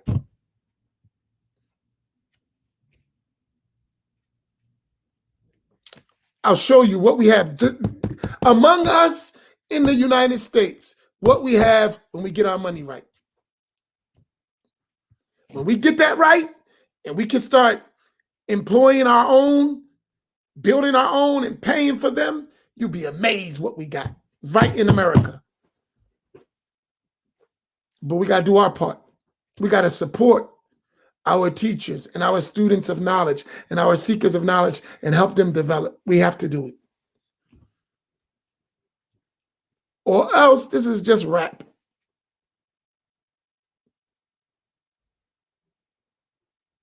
All right, may Allah reward you all. I promise I'm going to stop right now. Assalamu alaikum wa rahmatullahi ta'ala wa barakatuh. Inshallah, I'll see you